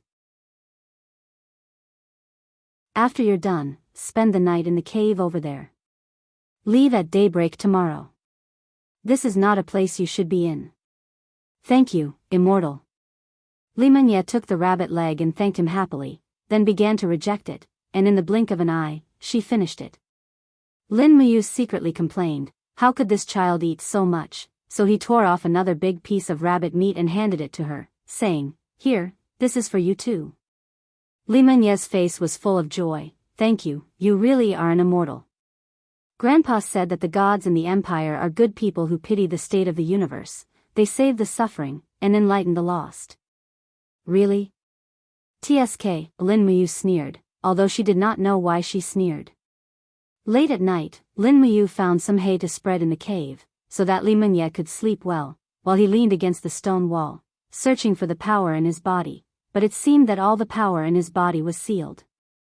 He could feel the waves of divine power in his high, but he could not summon a single strand of divine power, as if the power had been forgotten, and he could only use a little true qi. Sigh, he sighed, looked at the starry sky, and muttered to himself, Who am I? Why am I here? Who am I? Immortal. Beside him, Li Menye turned over in her sleep, hugged Lin Muyu's wrist, and said with a sweet smile, I saw an immortal, immortal. Lin Muyu could not help but smile lightly, I am an immortal? What a joke. What a fool. The next day, at dawn, Lin Muyu roasted another wild rabbit, and after sharing it with the girl, said, Okay, let's go our separate ways. You go find your spirit stone grass, I go find mine. Immortal, what are you looking for? The girl asked with wide eyes. None of your business. Lin Muyu had even forgotten who she was, so naturally she felt very annoyed, and said, Don't bother me anymore. Li Menye looked wronged, said, I just want to help you. Help me? Lin Muyu sneered, Didn't you say that I am an immortal? Immortals are omnipotent, why would I need your help? Yes, immortals are omnipotent. Li Menye clapped her hands and laughed, Then immortal, can you tell me where the spirit stone grass is? I don't know. Lin Muyu was about to break down, and pointed to the front, You go east, I go west, and we won't disturb each other. But immortal, you are pointing to the south. Me. Lin Muyu's state of mind was undoubtedly broken at this moment, and with a leap, his feet flew over the small hill like the wind, and in the blink of an eye, he was already a few miles away, shaking off the little girl behind him. Omnipotent immortal? He laughed coldly. If I am omnipotent, I will know who I am. Immortal. Immortal. Li Menyie's voice echoed in the forest for a while, and she finally gave up looking for the immortal, and found the broken bamboo pole. Although it was already broken, it was her only weapon. Grandpa said that there were many snakes in the mountains, and she still needed to rely on the bamboo pole to fight them. The girl's straw sandals were completely worn out, so she simply took them off and climbed the mountain rocks barefoot. Spirit stone grass was said to be a type of herb that grew in the cracks of the rocks, and it absorbed the essence of heaven and earth to grow. Moreover, there were so many people who went into the mountains to collect herbs, so if she wanted to find the spirit stone grass, she had to go to the more dangerous mountains. Until noon, the girl was already halfway up the mountain, in a place where there were few people. Huh! Li Menyie suddenly exclaimed. She saw a short pine tree in front of her, and there was a nearly 2 meters long snake coiled around it, blocking her way. Go away, big snake. She used the bamboo pole to slap it with all her might, and the snake was not poisonous, so it was actually scared and slithered away with its tail between its legs. Humph. The girl put her hands on her waist, like a little general who had returned victorious. She walked forward, and used the bamboo pole to push aside the branches and leaves of the pine tree. Impressively, she saw a fiery red herb growing in the cracks of the rocks, and under the pine tree. At the end of the herb, there were small red beads, which were as round as a heart. Oh, what is this? Perhaps it's very valuable. The girl cheerfully uprooted the herb, wrapped it in a cloth, and tied it around her waist. She continued forward, looking for the spirit stone grass. The next day, Li Menyie went down the mountain, but she did not find the spirit stone grass. She only found the fiery red herb on her waist, which was as clear as jade. The herb could not be dried for too long, or else its medicinal properties would evaporate, so she had to go back early to let someone see what kind of herb it was, and whether it was valuable. Chapter 625. Around noon, the sun hung high in the sky above the blood abyss. Amidst the mountains, a group of people was moving slowly. Some of them were wearing armor, while others were wearing embroidered robes. However, each of them was riding a fine horse. The empire had been at war for close to 10 years, and horses had long become a rarity. Moreover, these very fine horses were even rarer. This group of people was clearly either rich or noble. There were more than 20 of them, and they were meandering through the mountains. In the crowd, a warrior with a sword hanging from his waist was stroking his beard. His eyes were gleaming, and it was clear that his cultivation was not low. This person was called Northern Qi Hong, and he was one of the retainers of the Northern Qi Prefecture in Bailing City. He was at the first level of the Heaven Realm, and the heavenly book at his waist was enough to prove his identity. Next to Northern Qi Hong was an old man around 70 years old. Although he was old, his face was full of vigor. He must have taken good care of himself. Huang Yuan, the #1 alchemist in Lingnan province, had the title of King of Medicine. It was said that not long ago, he had refined a 9th-level medicine. This time, the Northern Qi Prefecture had sent a group of people to protect him in the blood abyss in order to find rare herbs. Sir King of Medicine. Hong of Northern Qi smiled respectfully. If we can find the longevity grass and refine the longevity medicine for Master Ing of Northern Qi, that will be a great accomplishment. Perhaps the old man will be so happy that he will immediately bestow upon you the position of governor of a province. Huang Yuan couldn't help but laugh. Whether or not we can find it will depend on luck. But Northern Qi's Master Ing is blessed by the heavens. I believe he will definitely find the longevity grass to extend his life. Northern Qi Hong nodded. Yes, if that is the case, the master will not need to use the heavenly book of life to extend his life. That goes against the heavens. Yes. The Northern Qi government had forced Tang Lan to her death at the old site of Bailing City, but this matter had always been hidden from the world. Most of the commoners who had witnessed the calamity had already died under Tang Xiaoxi's bloody claws. After the empire was rebuilt, the northern Qi government immediately chose to pledge loyalty to Feng Jixing.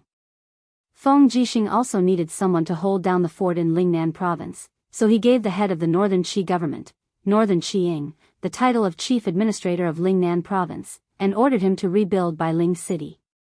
If it were not for the northern Qi government, Bailing City would probably not have reached its current scale.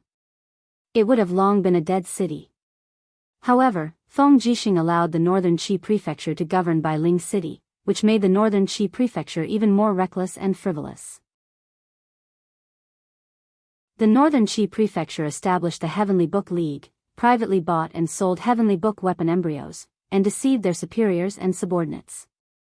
Only the heavens knew how many heartless things they had done. It was not that Feng Jixing was unaware of this, but he was busy dealing with chaos everywhere and could not find the time to deal with the northern Qi prefecture. The mountain path was rugged. As they walked, they suddenly saw a girl limping down the mountain path. Her feet were a bloody mess, but her little face was full of stubbornness. She continued to walk down the mountain step by step. She held half a bamboo pole in her hand, and there were tears on her face. She must have fallen and cried in pain. There is a girl in the mountain? Northern Qihong looked from afar and couldn't help but frown. Huang Yuan's gaze turned cold. He narrowed his eyes at the cloth bag hanging from the girl's waist and said, "Sir Northern Qi, I think I have seen the herb hanging from the girl's waist in the pharmacopoeia." "Oh, what rare herb is it?" "It is heavenly heart grass, a level 10 herb." "What?" Northern Qihong was stunned. "How is this possible? How could a mere girl have heavenly heart grass?" "Who knows? There are remnants of Qi Nian's divine power in the Crimson Abyss. Perhaps it was this divine power that gave birth to many rare herbs. Otherwise, why do you think so many people would flock to the Crimson Abyss? What do we do? Do we take the heavenly heart grass or not?" Northern Qihong asked coldly. Huang Yuan's face was full of greed. "Heavenly heart grass is the most precious treasure in the world. If we don't take it, someone else will. This girl is just a country girl and doesn't deserve it." "Sir Northern Qi, heavenly heart grass grows in the Bloody Abyss, and the Bloody Abyss is within the borders of Bailing City. All of Bailing City belongs to the Northern Qi prefecture. Naturally, this heavenly heart grass belongs to the Northern Qi prefecture. We are just taking back what belongs to us." Very well." Northern Qihong immediately urged his horse forward. He pointed from afar and said, "Hey, girl, stop right there." Li Mengye had already begun to take the grass from the thorny area, but she still couldn't escape the eyes of these people. She stood where she was in a daze.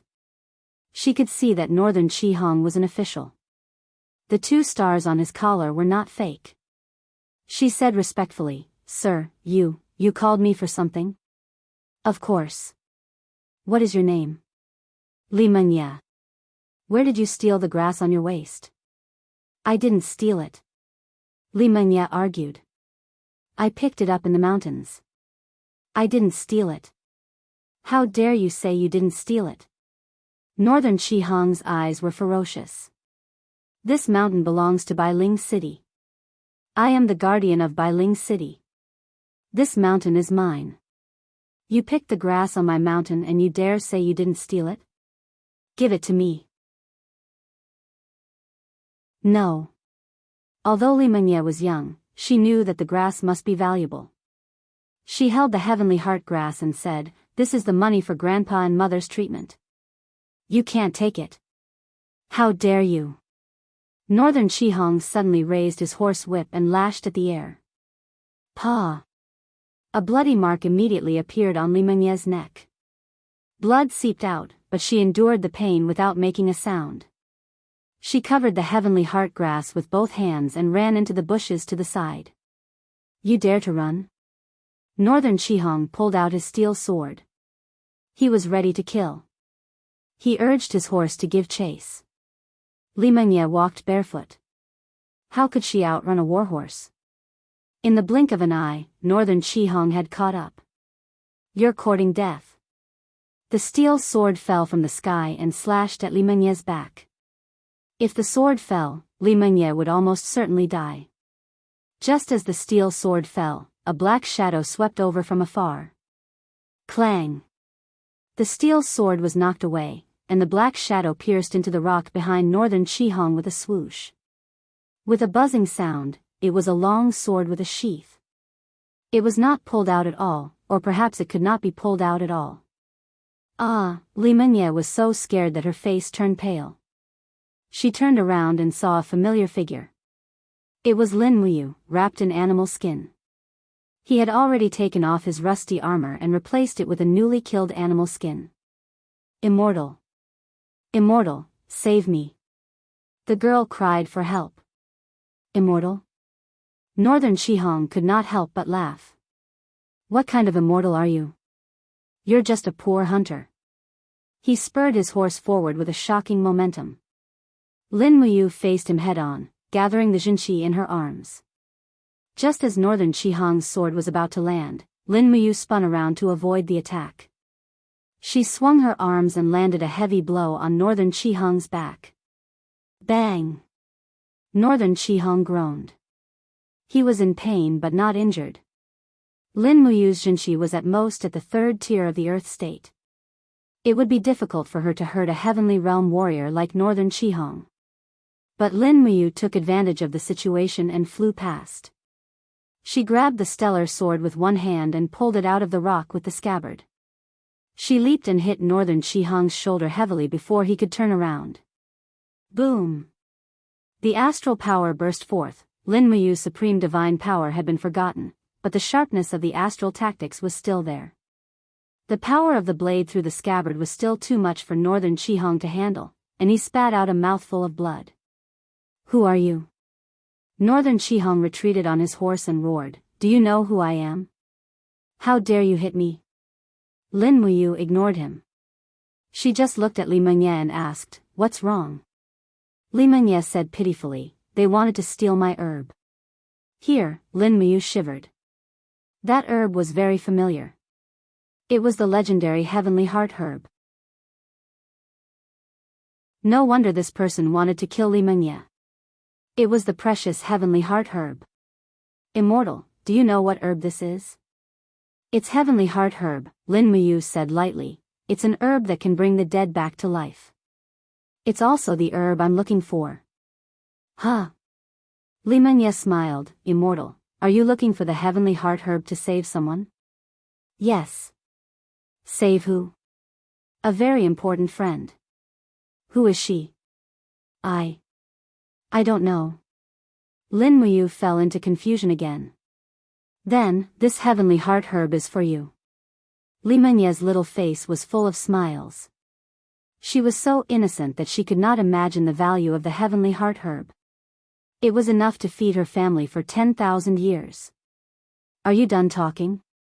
Northern Chihong's face was full of anger. If you are, shouldn't I make my move? At this time, a dozen Northern Chi mansion guards appeared behind Northern Chihong. He laughed coldly. Even a scum like you has the nerve to call yourself an immortal. How interesting. Little girl, I'll send you and your immortal to hell. Men, shoot. The dozen guards shot their arrows at the same time. Lin Muyu hurriedly protected Li Mengye behind her. Her stellar sword danced with its scabbard to block the arrows. She shouted, Run. Are you waiting to be shot into porcupines? Li Mengye's face was full of panic. Oh. She held the Heavenly Heart herb in her arms and ran straight into the fields. There were rocks everywhere, not suitable for war horses. She was a very smart girl. Lin Muyu quickly retreated. After a few leaps, she disappeared into the mountains, following Li Mengye. Damn it. Bastard. Seeing that the Heavenly Heart herb was gone, Northern Chihong was furious. He shouted in a low voice, Men, write a letter back to Bailing City. Ask Master Fan Yun to come and help us kill this kid. Yes. Behind him, Huang Yuan slowly approached. His eyes shone with a faint light. He said, Wait, Sir Northern Chihong. Haven't you noticed that this person is very strange? What's strange about him? His blade is not out of its scabbard, but it is very powerful. Furthermore, his appearance is very similar to a legendary person. More importantly, his boots, they are commander-level boots made by the Empire 5 years ago. I remember them very clearly. Sir King of Medicine, are you saying that this kid is the Lin Muyu sleeping in the blood-red abyss? Northern Qihong was stunned. He could not help but laugh. This is impossible, absolutely impossible. Before Lin Muyu fell asleep again, he displayed his divine power. He is a god. If he really was a god, I'm afraid I would have been killed just now. Yes, because of this. Huang Yuan's eyes shone with a fierce light. He said, this proves that Lin Muyu's power has been sealed. If we don't kill him now, when will we? But Lin Muyu is Feng Jixing's brother. If we kill Lin Muyu, Feng Jixing, if we don't say anything, who in the world will know that we killed Lin Muyu? Okay, go and ask Master Fan Yun to come immediately. Yes.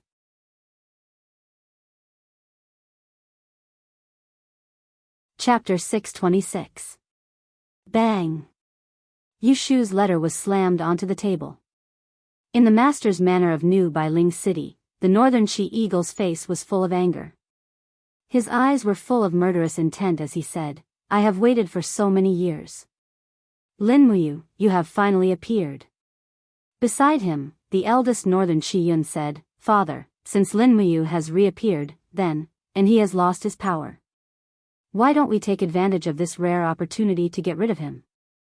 The Northern She Eagle said lightly, if it was not for Lin Muyu's interference, your brother Northern Shi Huan would not have died so tragically in the White Leaves Forest. Humph, this enmity is irreconcilable and must be avenged. Venerable Fan Yun, this trip will depend on you. A martial artist who was about 40 years old with an arrogant face stood up and cupped his fists. If it is really like what is written in Yu's letter that Lin Muyu only has less than half of his cultivation left, this subordinate promises to bring back his head for Governor Darren. Humph, 4 years ago Lin Muyu turned into a god in the blood-red abyss and killed my master and dozens of my brothers.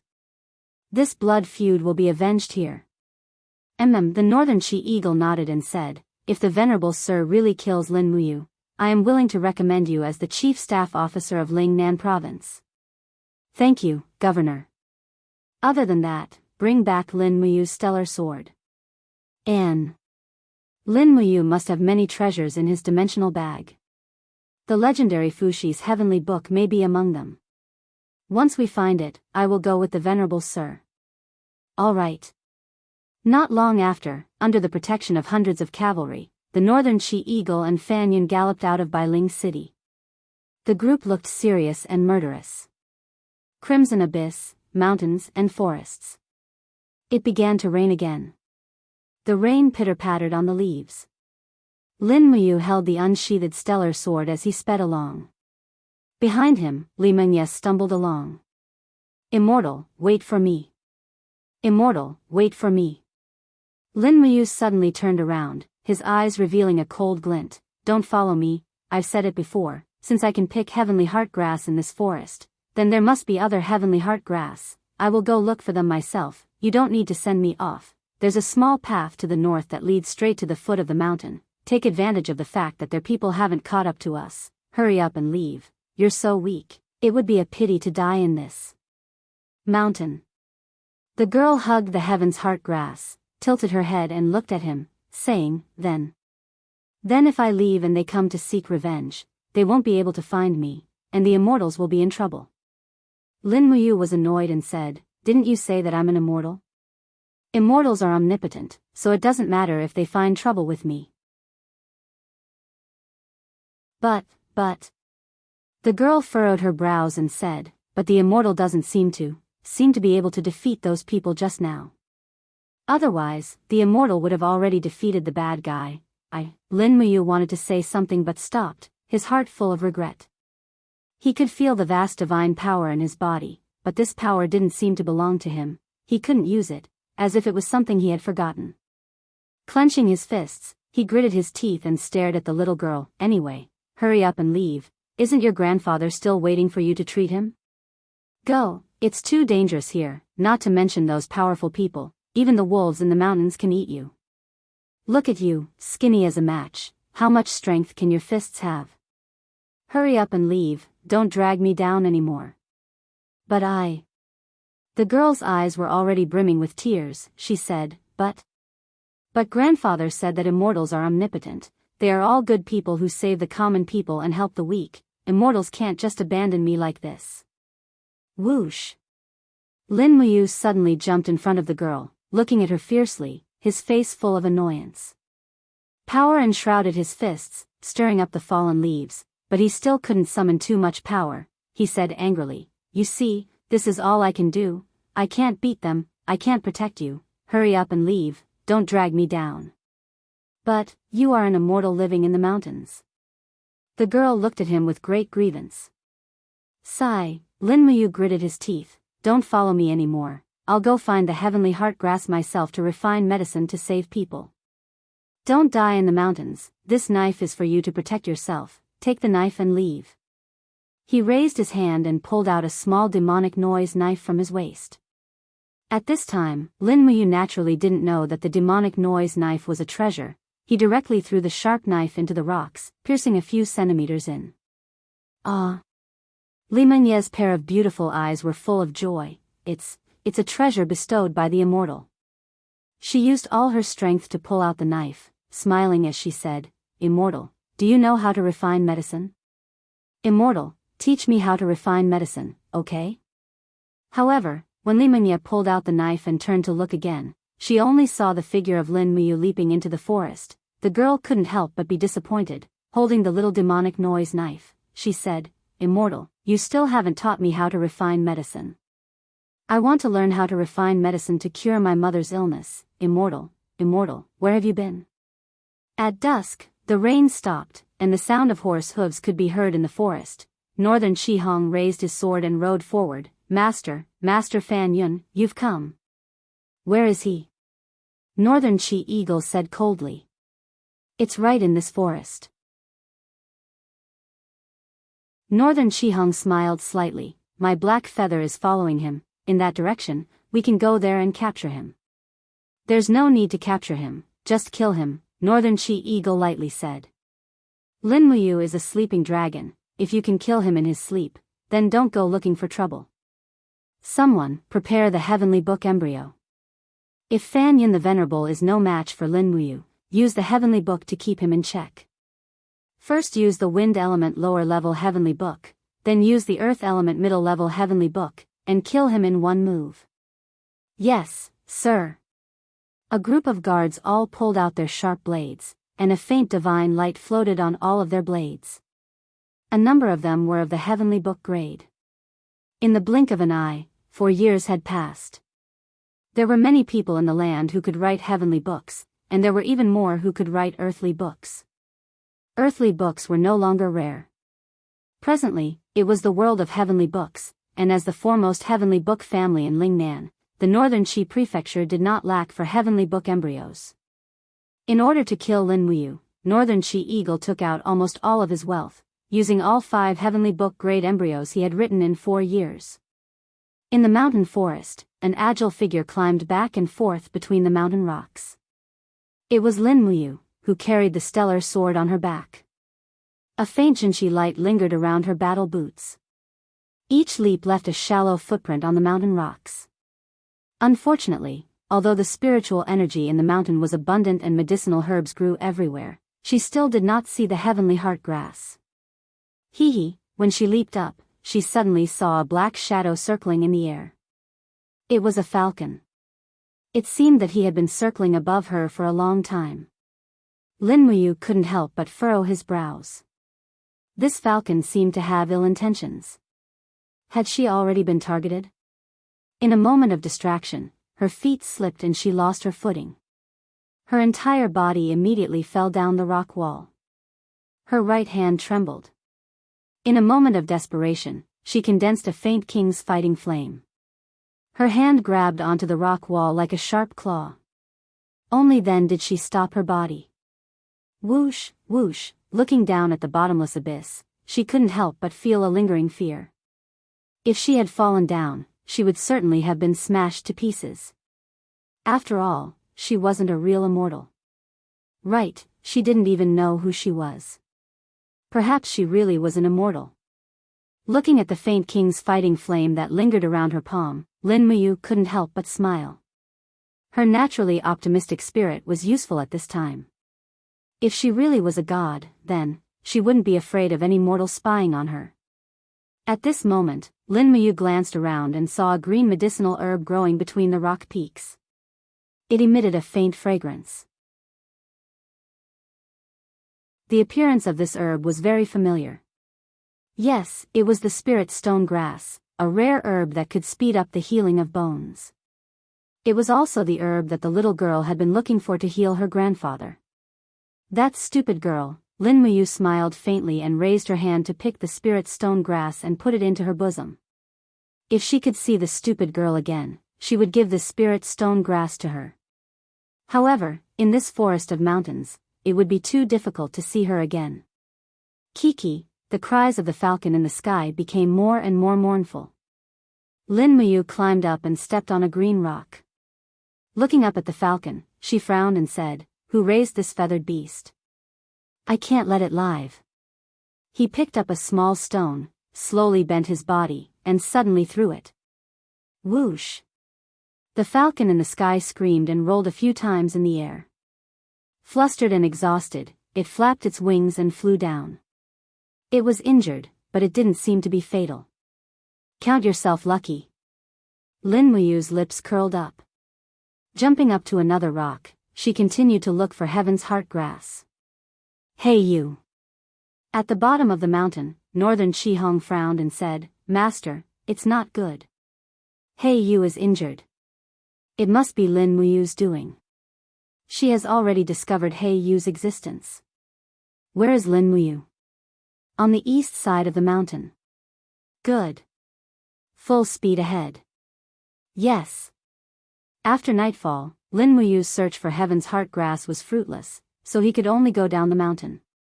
Along the way, he used a stone to kill 2 wild rabbits and used them as food. He began to gradually familiarize himself with this body and felt the power in his body. However, he couldn't recall all of his abilities in such a short amount of time. After going down the mountain, he picked up a pile of firewood and used the king's fighting flame to light a fire. After skinning the wild rabbits and removing their innards, he placed them on the fire to roast.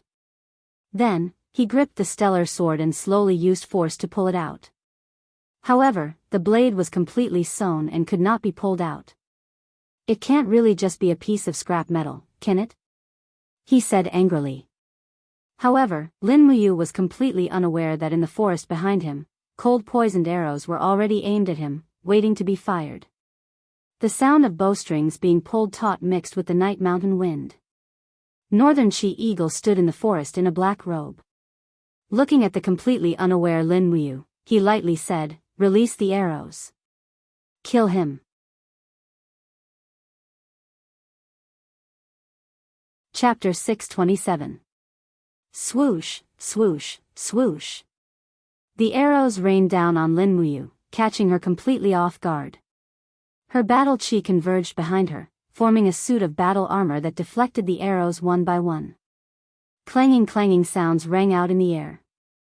"Oh no, he has battle armor." Northern She-Eagle's intestines were green with regret. If he had known earlier, he would have ordered his attendants to use white drill arrows. "Draw your swords, go." A group of guards threw away their bows and arrows, pulled out their swords, and charged forward. These were all attendants skilled in close combat, and they were also the strongest guards that Northern She-Eagle had raised for many years. Lin Muyu stood up. Holding the stellar sword that could not be unsheathed, she looked coldly at the crowd and said, "Just who are you people? Why do you keep finding trouble with me?" A guard laughed sinisterly. "We are people who want your worthless life. Die." Sword light flew. There were a few Heaven Realm warriors in this group. Lin Muyu almost instinctively swung her sword to block. After the scabbard knocked away a guard's long sword, her body spun, and the hilt of the sword, which contained great power, slammed heavily into the guard's chest. Her battle boots flew out and sent the first Heaven Realm guard flying.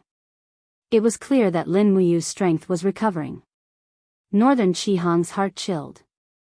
3 to 5 Heaven Realm warriors attacked together, but they couldn't do anything to Lin Muyu. He quickly turned to Northern Qi Eagle and said, "Master, Lin Muyu's strength is constantly recovering. I believe it won't be long before he recovers. Fan Yun, please attack immediately and kill Lin Muyu before his strength recovers." "Okay, that's what I was thinking." Fan Yun's gaze turned cold. He had already stepped out of the forest, and the pressure of his domain spread out in the surroundings. Immediately, the guards who were fighting retreated. Rustle, rustle, rustle, the pressure of his domain made the gravel on the ground tremble.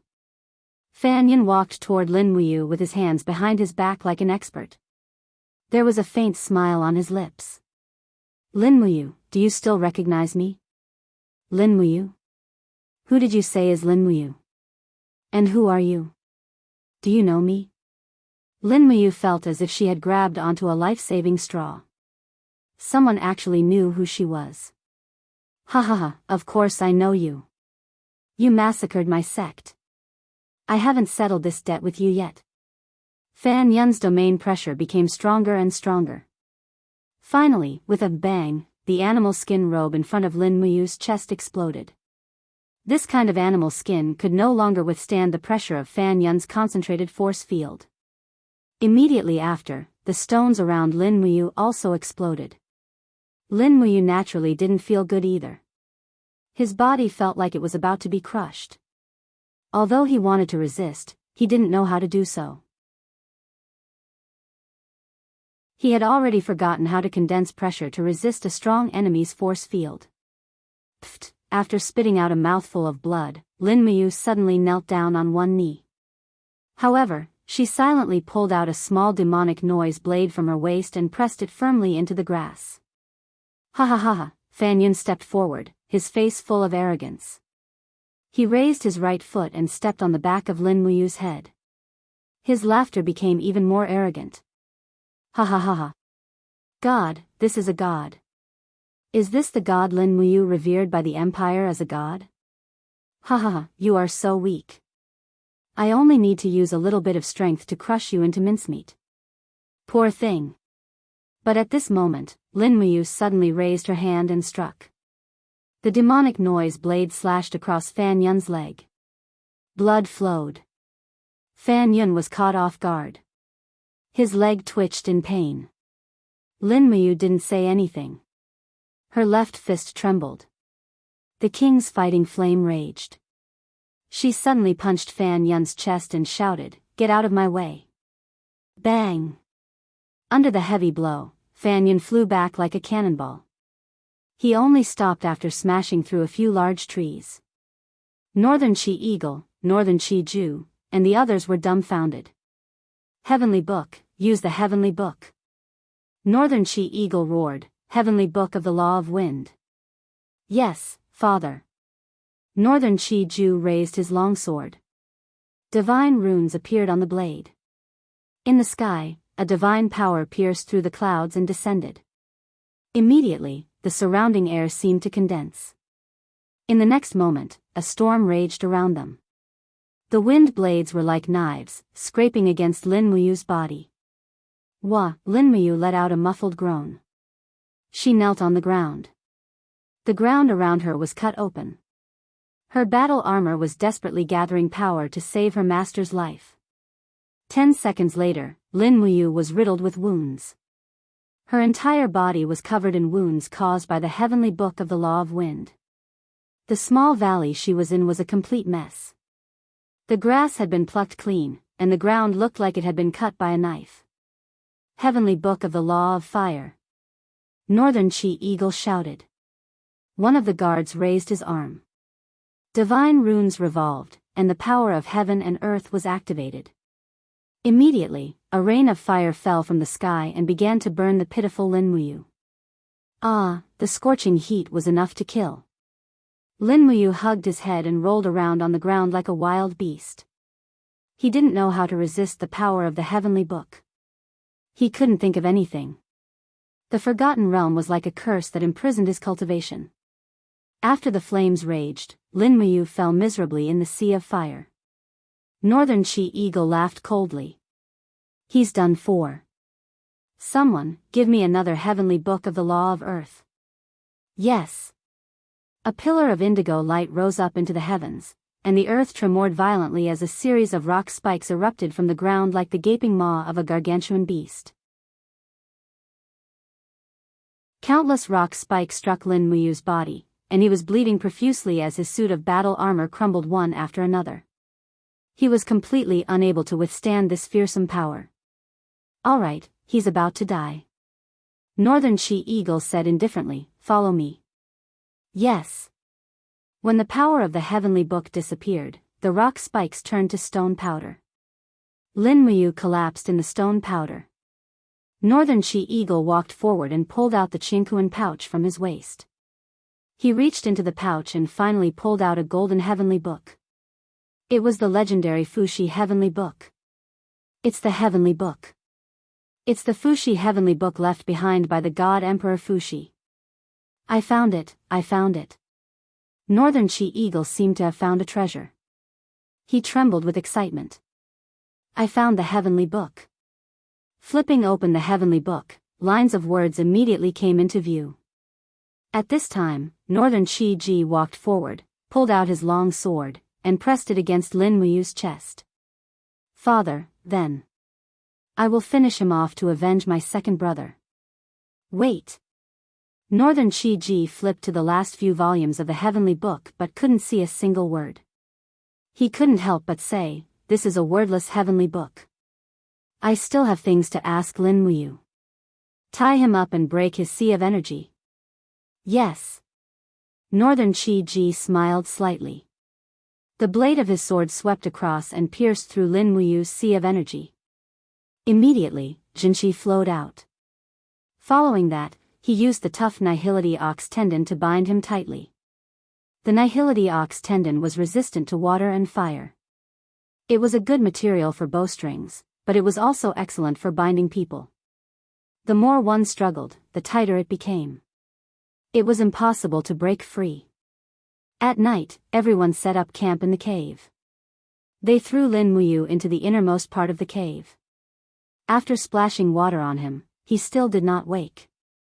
His injuries were too serious. Not long after, everyone became drowsy. Outside the cave, the fire flickered. Lin Muyu slowly woke up. He felt pain all over his body. He struggled for a while and then gave up. His state of mind was a mess.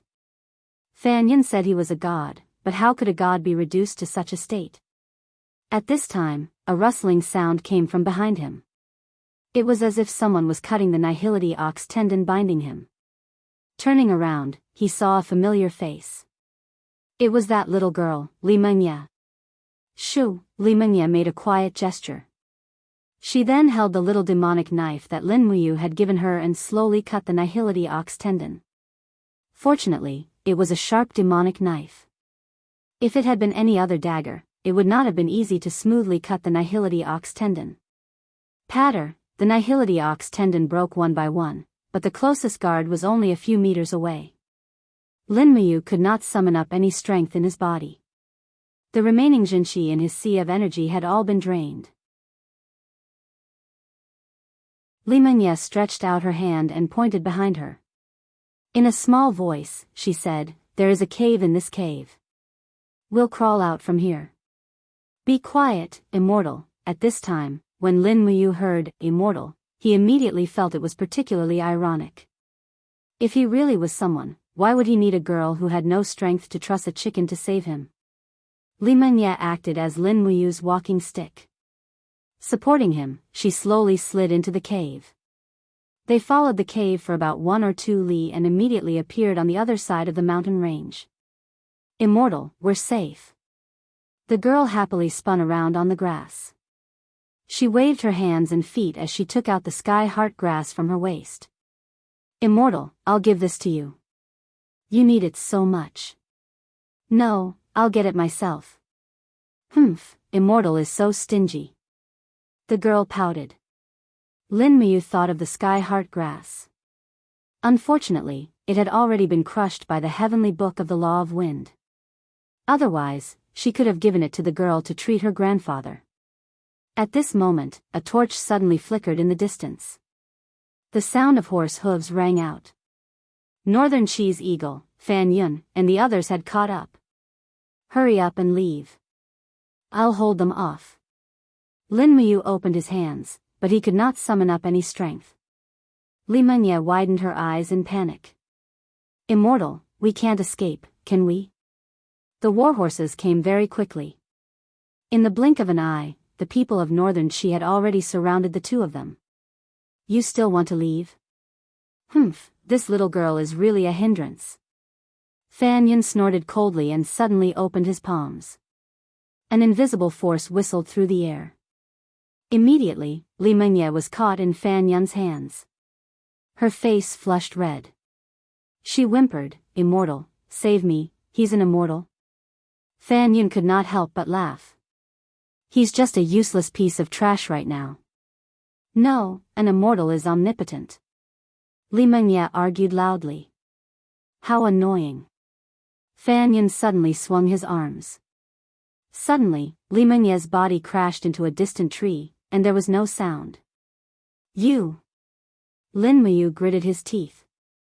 A blood-red power circled in his eye. He clenched his fists and roared, You bastards, why do you want to kill the innocent? Bang! Fan Yun heavily slammed his palm into Lin Muyu's chest, directly pressing him into the rock wall behind him. The rock layer cracked. Fan Yun laughed sinisterly. Lin Muyu, you're not a god anymore. You're just a piece of trash. What right do you have to be so arrogant? As he spoke, Fan Yun raised his left hand. A black long sword, sheathed in its sheath, pierced Lin Muyu's left shoulder, nailing him to the rock wall. Blood splattered everywhere. That long sword was Lin Muyu's stellar sword. Humph, trash. You're a god. Fan Yun laughed loudly. He opened his right palm, and flames soared into the sky. This palm was filled with murderous intent. Presumably, he wanted to use the power of the law of fire to send Lin Muyu on his way. Don't hurt him. Behind him, a petite figure rushed over and slammed heavily into Fan Yun's back. Li Mengye cried out and was sent flying by the impact of her battle armor. You annoying fly. Fan Yun was unable to restrain his anger. He pressed his palm down, and immediately, a chain of fire wrapped around the girl. So painful, the heavenly heart grass in the girl's hand was turning into ashes. The flames engulfed her beautiful face and body, but she still widened her eyes and looked at Lin Muyu on the rock wall. Immortals are omnipotent. Tears flowed out of Lin Muyu's eyes as she let out a cry like a wild beast. For her, there was nothing he couldn't do. Hong! A golden light shot out, and the supreme divine power returned to Lin Muyu's body like a storm. His eyes were slowly plated with gold. At the same time, dragon scales covered in flames flew out from the alternate space and condensed inch by inch around Lin Muyu to form a suit of armor. This was the armor of the awakened Acatosaurus. Pooh! Pulling out the long sword from his shoulder, Lin Muyu roared crazily. The stellar sword was slowly unsheathed, and a golden light soared into the sky. All of you must die.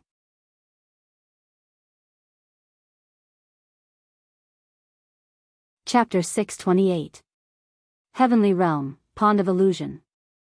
In the image in the pond, a soul shadow slowly flew up from Li Mengye's body. That beautiful face seemed familiar. She looked at Lin Muyu with a smile. Her gaze was full of longing. Her body was involuntarily sucked into the sky. Xiao's nose turned sour as she watched. Tears trickled down her cheeks as she said, If all you knew that she was Qin Yin's reincarnation, how regretful would he be? The seven luminaries' demon emperor's expression was solemn. He said lightly, You doesn't know that she is Qin Yin. Qin Yin also doesn't know that he is you. Everything is destined by fate. Qin Yin died as a god and has now escaped into the six paths of reincarnation. The human path, the animal path, the Azura path, the ghost path, the purgatory path, and the heavenly path are all human paths. Sigh, he paused and then said, however, without Qin Yin's sacrifice, I'm afraid you would not have been able to break through to the Forgotten Realm and truly form this supreme destiny. Xiao was silent. Boom! An enormous dragon crystal with a radius of dozens of meters fell from the sky and crushed a group of Northern Qi cavalry. The dragon crystal fell to the ground and created a powerful impact that threw a group of cavalry nearby into a complete mess. Lin Muyu wore dragon armor formed by a Catasaurus. There was not a trace of emotion in her golden eyes. She raised her long sword and suddenly cut through the air. Ah! Fan Yun was dumbfounded. He quickly raised his arm. The light from the embryo of the sword shot into the sky. It was an exquisite book of the laws of ice. Immediately, a huge ice shield formed in front of him. Boom! The sword chi cut through the air, splitting the ice shield and Fan Yun's body in two. Fan Yun didn't even have time to make a sound before he was killed. He probably didn't think he would end up like this. Father, let's go. Northern Qi protected the Northern Qi eagle and fled in panic, but how could they escape? In the sky, golden clouds covered the sky. Lin Muyu stepped on the void, and with every step she took, golden god force rippled outwards. In her EC, a golden godhead slowly condensed, and endless god force flowed into Lin Muyu's body. The supreme godhead's god force far surpassed the other 4 grades of godheads, and the destructive power it could produce was naturally earth-shattering. Suddenly, Lin Muyu raised her left hand, and it was as if all the stars in the sky were grasped in her hand. A purplish-red blazing sun appeared in her palm. It was the 6th form of the astral arts. Purple sun shakes the earth.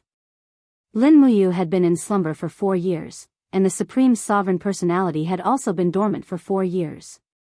This was enough time for Lin Muyu to comprehend the higher level of the astral arts. The rays of the violet sun illuminated the night as bright as day. Lin Muyu stared at the ground with his golden eyes. At this moment, he was like a god looking at the ants on the ground. All life and death was in his hands. Buzz! With a wave of her arm, the energy of the violet sun fell onto the ground. Ah! The light came closer and closer. When the Northern Qi eagle, Northern Qi Ji, and Northern Qi Hong turned around, their faces were pale. This was God's punishment for the human world. There was no way to avoid it. Boom! A semicircular explosion spread out on the ground. The energy of the purple sun shakes the earth spread out with a destructive force. The Northern Qi eagle, Northern Qi Ji, and the others were instantly turned into ashes. Even the ground, forests, and mountains were blasted into a basin. What more these people's bodies of flesh and blood? An abyss with a radius of several hundred meters appeared in the crimson abyss. The 6th form of the star incantation's destructive power was a little too strong. Its power was almost equivalent to a large-scale magic crystal cannon shell, and its destructive power was even stronger. There was no one left alive in this forest. With the recovery of her divine power, Lin Muyu's memories had completely recovered. She murmured, "Shao Yin, where exactly are you?" The golden divine light around her body slowly dissipated. Lin Muyu shed his supreme beginner god form. The golden light in her eyes also faded. The dragon armor broke down and turned into a Catasaurus. With a howl, it fell to the ground with its master. Lin Muyu picked up her Qinquan bag from the ground. The things inside were all there. The Northern Qi eagle did not touch them. He found a white robe from the bag and put it on. He looked completely new. Then, he found Li Menyes' charred body among the corpses and ashes. He wrapped it in a cloth. Carrying her body, he leaped into the air and entered the realm of controlling the air to fly. The cloak behind him flapped. Lin Muyu flew faster and faster. There was a boom behind him, creating a sonic boom. This proved that his flying speed had surpassed the speed of sound. However, his divine power was still enough. As he continued to increase his speed, the plane in front of him suddenly began to have layers. It was as if countless blocks had appeared in front of him, allowing him to pass through them. Was this the power of breaking through the void?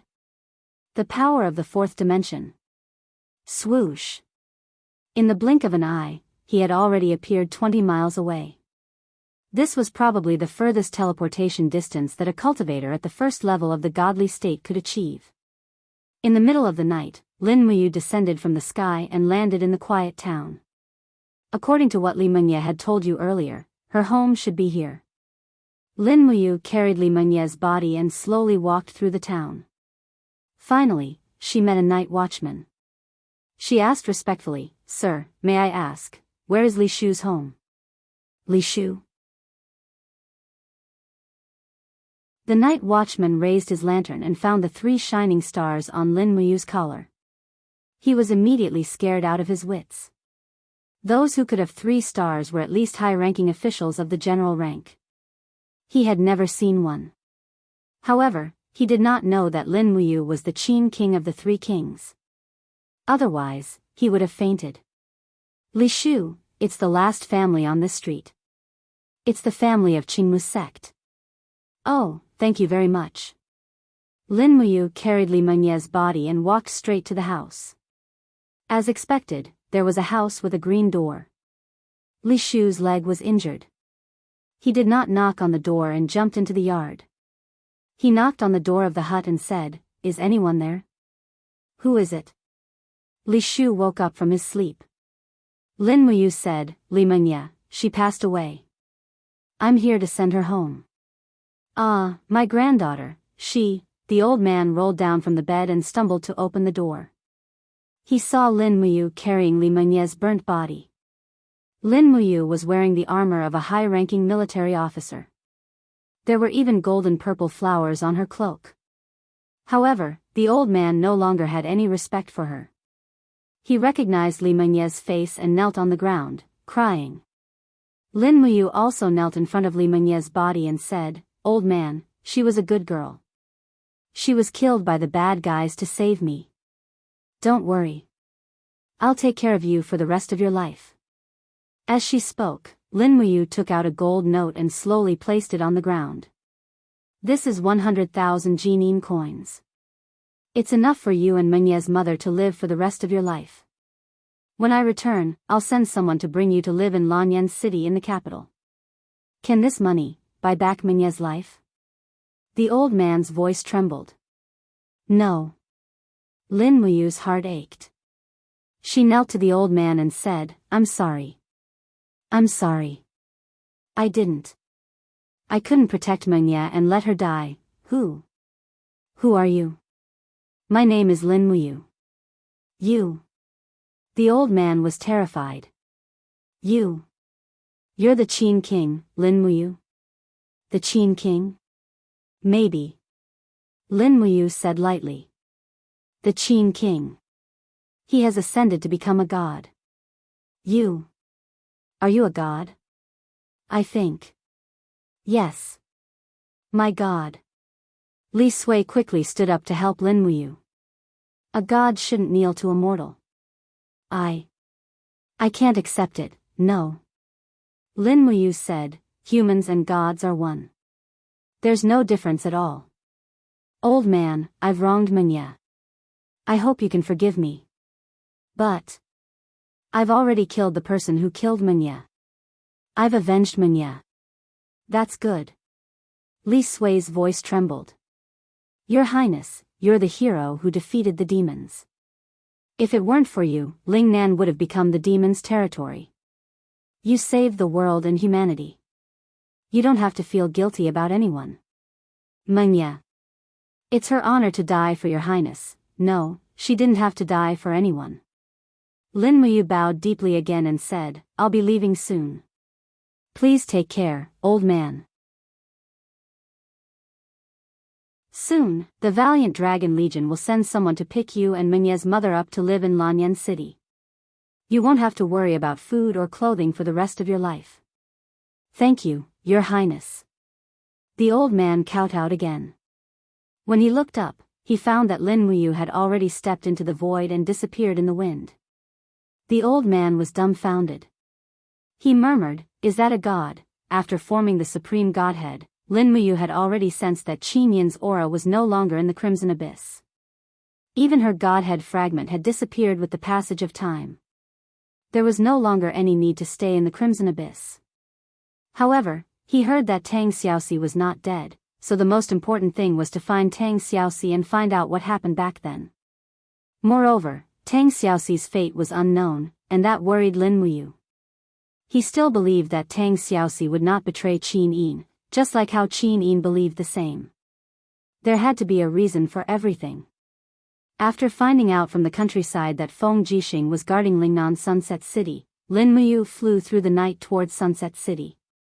Although flying consumed a lot of divine energy, it was much faster than riding a warhorse. She flew for 2,000 miles in one night, and by daybreak, she was already in the sky above Sunset City. Swoosh! He landed in the city. Sunset City was still the same as before. A group of peddlers selling sesame seed cakes and youtiao stared with their mouths agape at this person who had descended from the sky.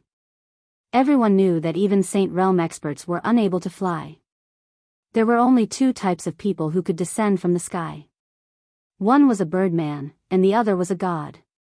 The young man before them was clearly the latter. Lin Muyu did not look at everyone's astonished gazes and went straight to the Sunset Palace. The Sunset Palace was still as glorious as before, but the decorations were a lot simpler. The glass palace lanterns had been moved away, and a group of soldiers wearing the Imperial Guard's military uniforms stood guard outside. When they saw Lin Muyu, they could not recognize her, but they recognized the military uniform. "Sir, may I know who you are?" Lin Muyu pays her respects to Prince Xian, Feng Jixing. Huh! The group of soldiers' jaws almost dropped to the ground. Lin Muyu. Qin Wang.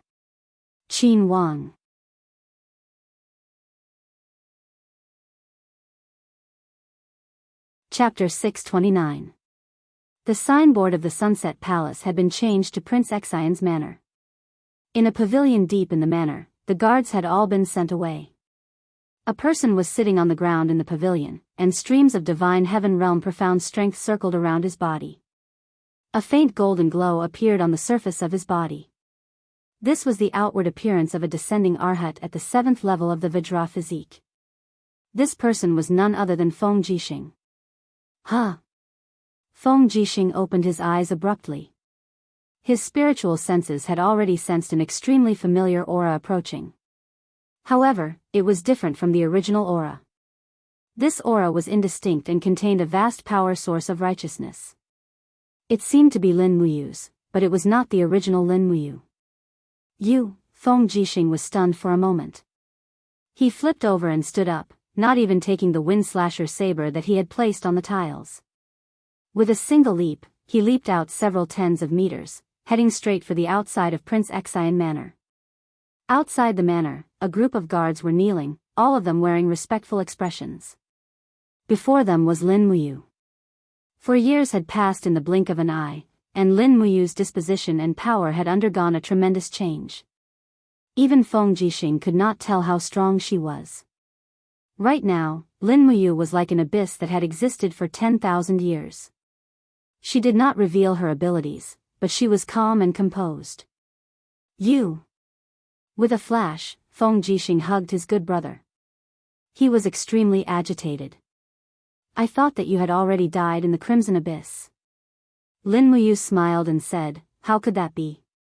Feng Jixing let go of Lin Muyu. He could see the faint golden flowing light on the surface of Lin Muyu's body and asked, "You've already stepped into the divine level?" Lin Muyu nodded. "That's great." Feng Jixing clenched his fists and said with a smile, "The first of us 4 heroes of Lanyan to step into the divine realm has finally appeared. Needless to say, you won't ascend, right?" Lin Muyu's expression was gloomy. "Before I find Xiao Yin, I will not ascend to the heaven realm." "Big brother Feng, it's all thanks to you, otherwise, the empire would have been torn apart." Feng Jixing patted him on the shoulder. "Come on, let's go in and have a few drinks. We'll talk slowly." All right. Under Feng Jixing's orders, the maids of the Wang residence quickly placed a table full of delicacies on the stone table in the courtyard. Fine wine was served and the sounds of horse hooves could be heard from outside the residence. Zhang Wei, Luo Yu, Chen Xiaoli and the rest had all heard the news and came over. Greetings, Emperor Qin. Greetings, Your Highness Prince Xian. The few generals bowed respectfully. No need for formalities, Lin Muyu said. Zhang Wei looked at Lin Muyu's calm demeanor and could not help but smile. He said, "It seems that Emperor Qin has already proven his Tao and become a deity, right?" "Yes." Lin Muyu thought of Li Mengye who had died for her and said, "It's just that my Tao is full of sacrifice and guilt." Feng Jixing said, "Let's not talk about those unhappy things. Since everyone is here, let's have a drink together." All right. Everyone gathered around the table. After a round of drinks, they started to talk business. Lin Muyu asked, "I've been sleeping in the Crimson Abyss all these years to collect Her Highness Yin's divine power shards. I know very little about the Empire. How is it now?" Luo Yu cupped his fists and said, "Her Highness Yin's whereabouts are unknown, so, after we defeated the demon race, we decided on a national policy of 3 kings ruling the world. Commander Yu, you will be Emperor Qin, General Feng will be Prince Xian, and Commander Qin Yen will be Prince Zhong. In addition, we also conferred 4 dukes, namely Duke of the North Luo Xian, Duke of the South Xiang Yu, Duke of Wei Wei Chou, and Duke of Zhongxing Yifan. In addition, there are 5 marquises, namely Su Jiantao, Bai Litsang, Tang Zhen, Yao Yuan, and Su Yu. The 3 kings rule the world, but Emperor Qin has been sleeping for 4 years. During these 4 years, Prince Xian and Prince Zhong have been ruling the north and south. Everyone is waiting for Her Highness Yin to return and rule the world." Hearing Luo Yu's last sentence, Lin Muyu could not help but be moved and said, "Yes, I am also waiting for the day Xiao Yin returns to my side." Feng Jixing looked at him deeply and said, "If Her Highness Yin knew that you have such deep feelings for her, she would definitely be very gratified, right? It's just that, it is said that Her Highness Yin has already passed away. She has the overgod's godhood and has fallen. I am afraid that it will not be easy for her to reincarnate and find her past memories.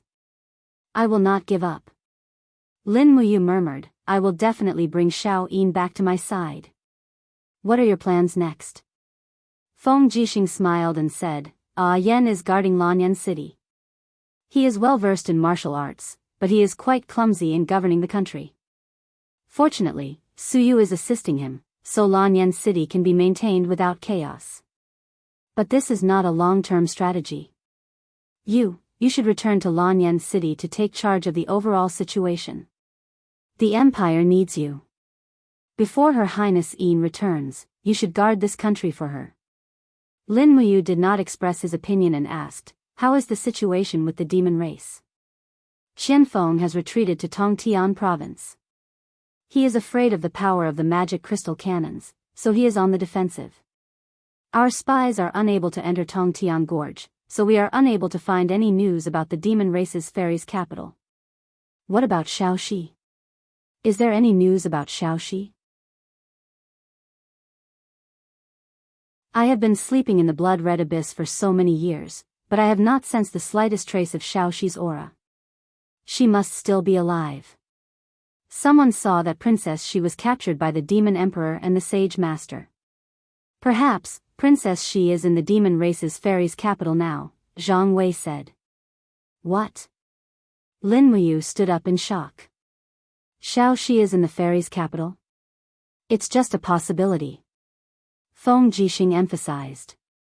He was afraid that Lin Muyu would be rash and charge into the demon race alone.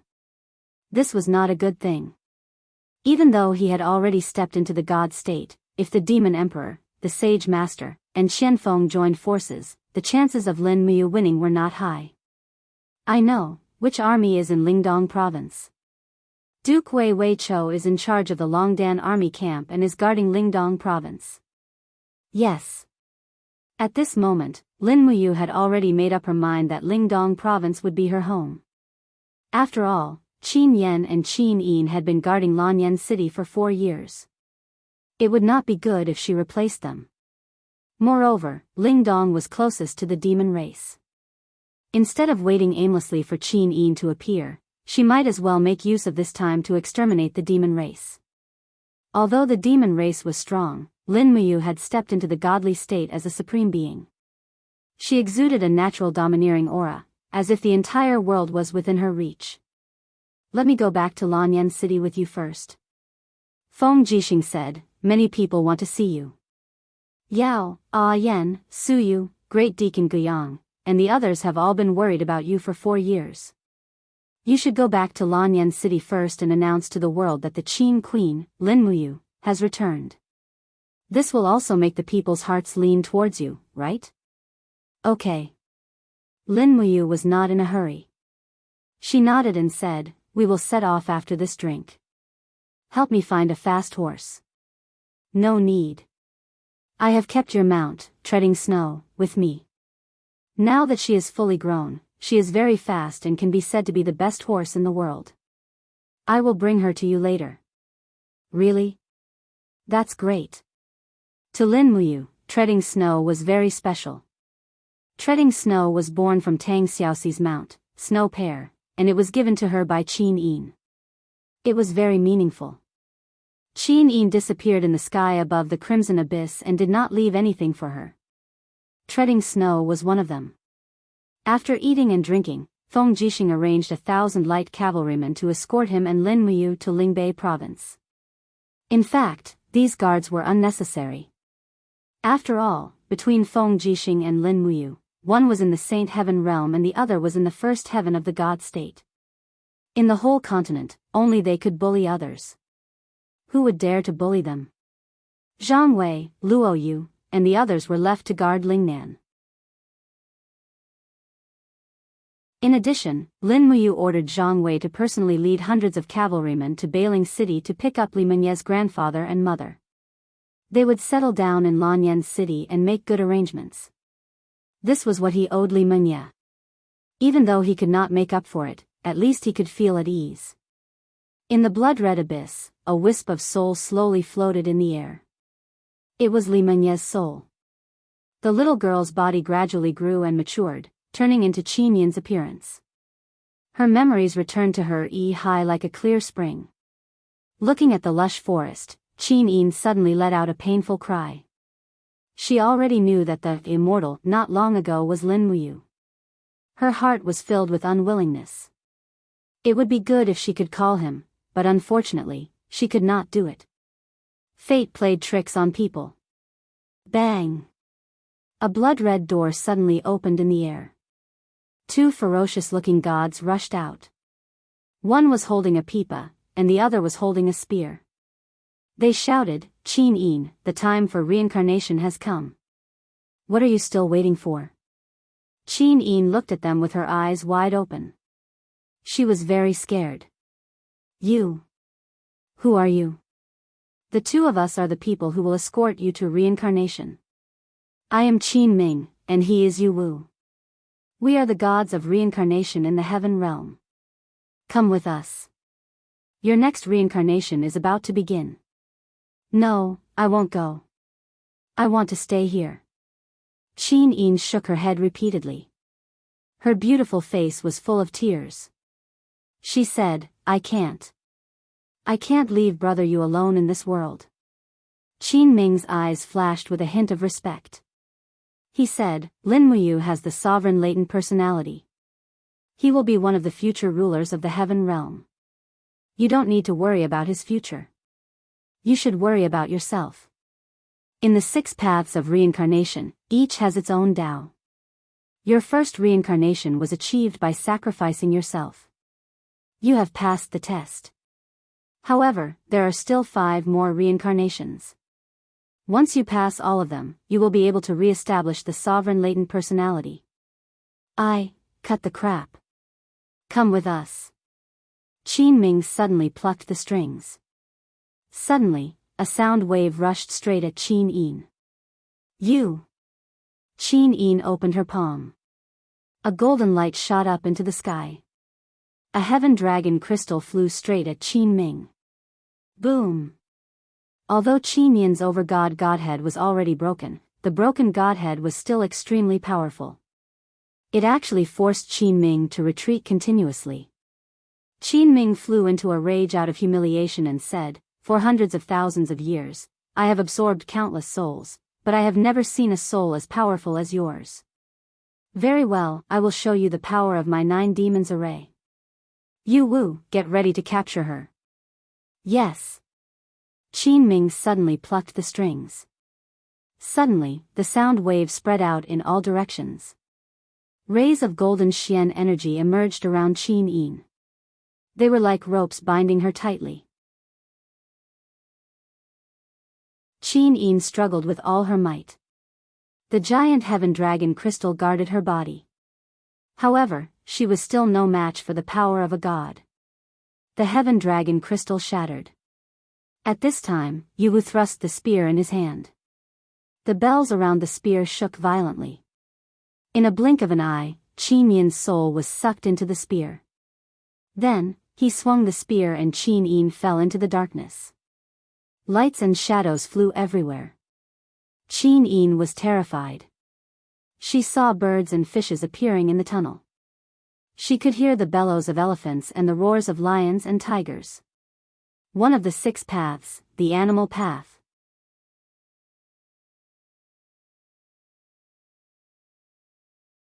Chapter 630. Her body turned into a beam of light and passed through countless stars like a meteor. Qin Yin could no longer see anything clearly. She could only hear the roars of beasts, the sound of fish swimming in the water, and the sound of eagles flapping their wings.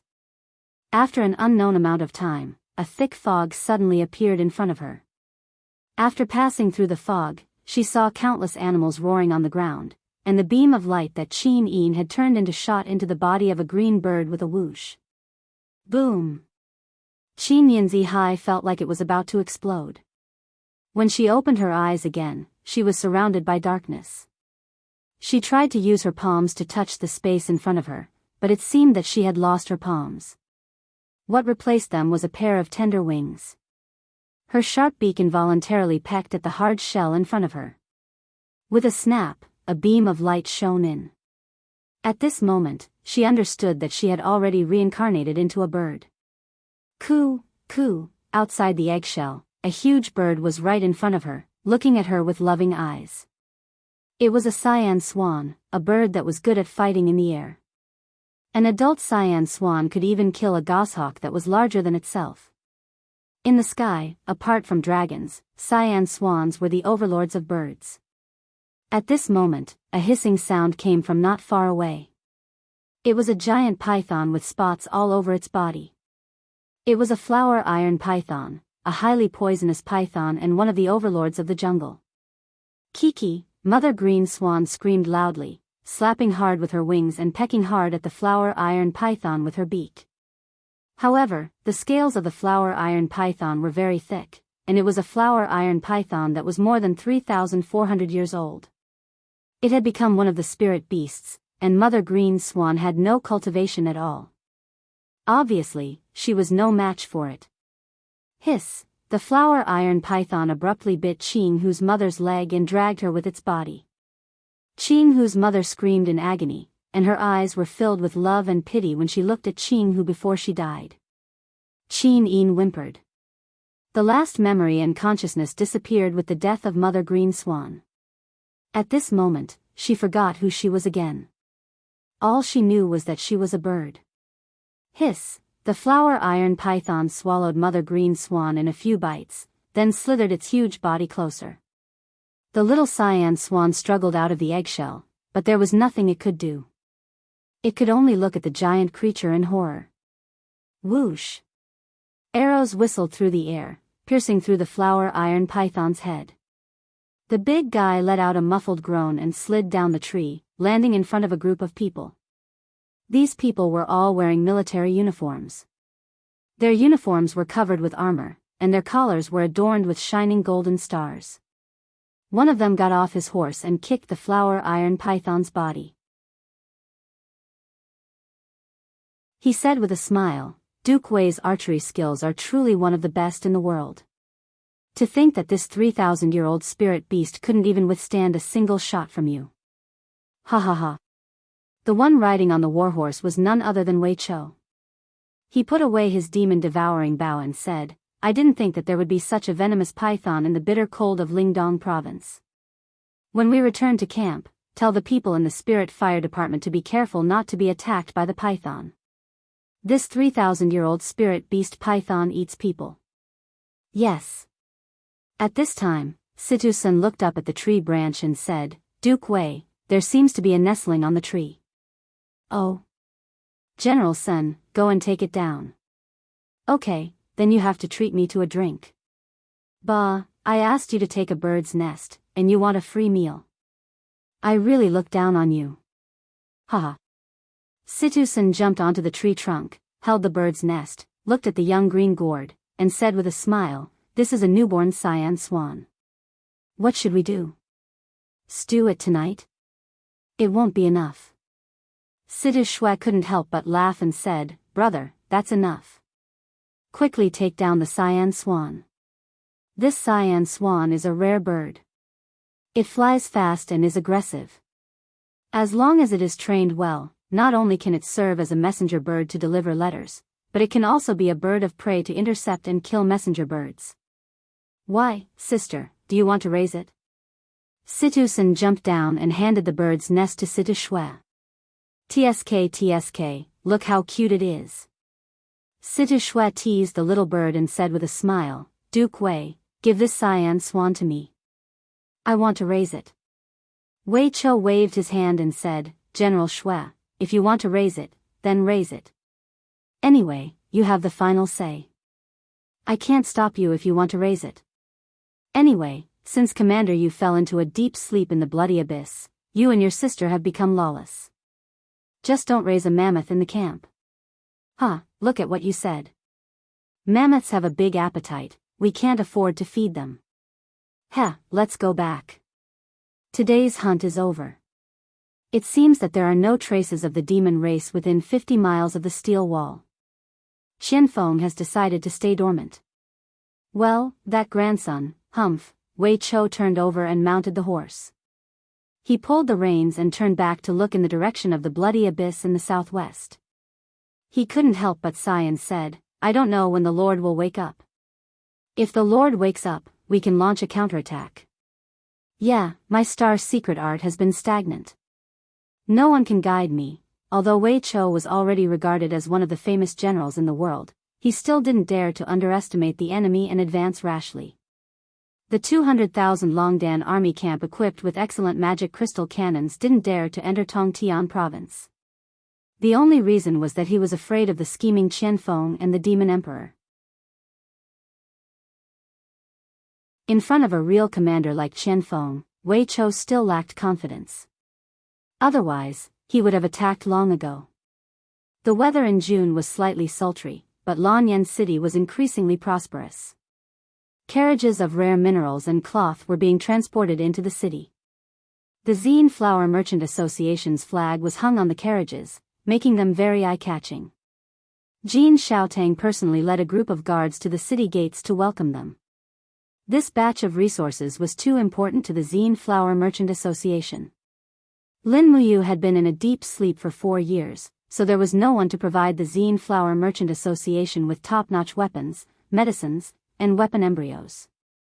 As a result, Jin Xiaotang had to take on everything by herself. Xiaotang didn't cultivate martial arts. After 4 years, she had turned from a little girl who had just grown up into a charming lady from a wealthy family. She wore a fiery red pomegranate dress and looked slender and elegant. She was like a beautiful scenery outside Lanyan City's southern gate. Just then, a group of cavalry galloped over from the main road in the south. The flag-bearer was holding a flag of Lingnan Sunset City. They were the people from Lingnan. Jin Xiaotang frowned and said, Are there people from Lingnan again? I remember that His Highness Prince Xian had just left not long ago. A guard at the side said, Miss Xiaotang, Lingnan is half of the empire. It's normal for them to have close relations with Lingbei. But look, that that person wearing a golden cloak seems to be a prince. It's General Feng who has come personally. Oh. Jin Xiaotang's eyes narrowed as she smiled and said, then what are we waiting for? Let's go over and welcome him. If we serve His Highness Prince Xian well, the prices of Lingnan's rations and food will be reduced by at least 20%. Alright, we'll head over right away. The Xian Flower Merchant Association was a business that belonged to Lin Muyu, and Feng Jixing was naturally familiar with Jin Xiaotang. When Jin Xiaotang went up to welcome them, Feng Jixing couldn't help but smile. Oh, it's Miss Xiaotang. This commoner pays her respects to His Highness Prince Xian. There's no need to stand on ceremony. This time around, I've brought you a big surprise.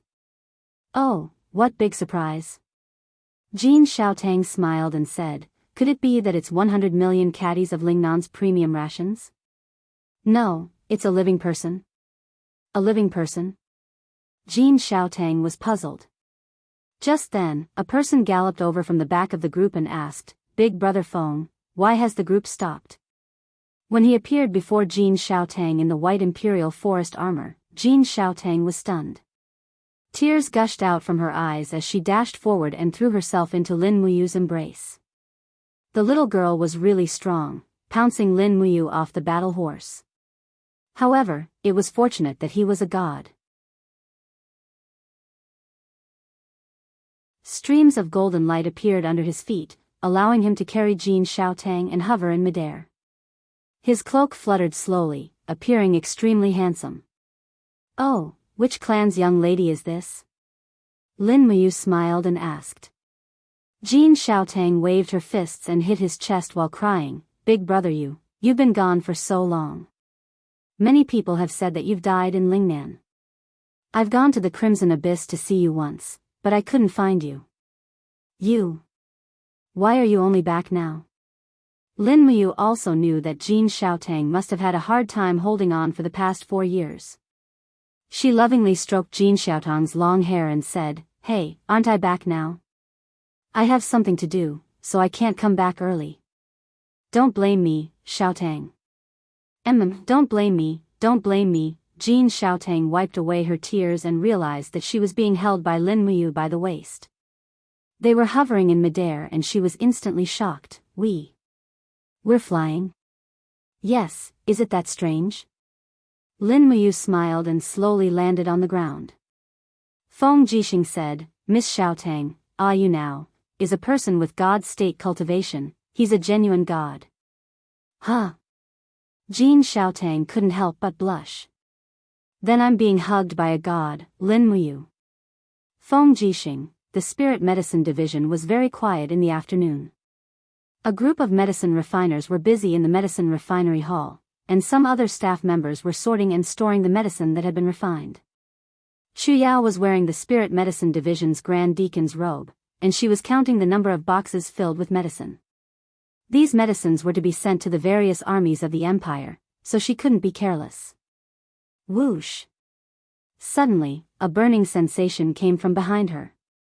Xu Yao instinctively turned around and flipped her index finger. Suddenly, a beam of starlight fell from the sky and landed on the place she was pointing at. Buzz, a golden divine power barrier appeared, forcibly deflecting the star-seizing finger's power. It wasn't damaged in the slightest. After the golden light dissipated, a familiar figure appeared in front of Chu Yao. Big Sister Chu Yao. You. Chu Yao's body trembled, and she couldn't speak. Lin Muyu walked up to her and hugged her tightly.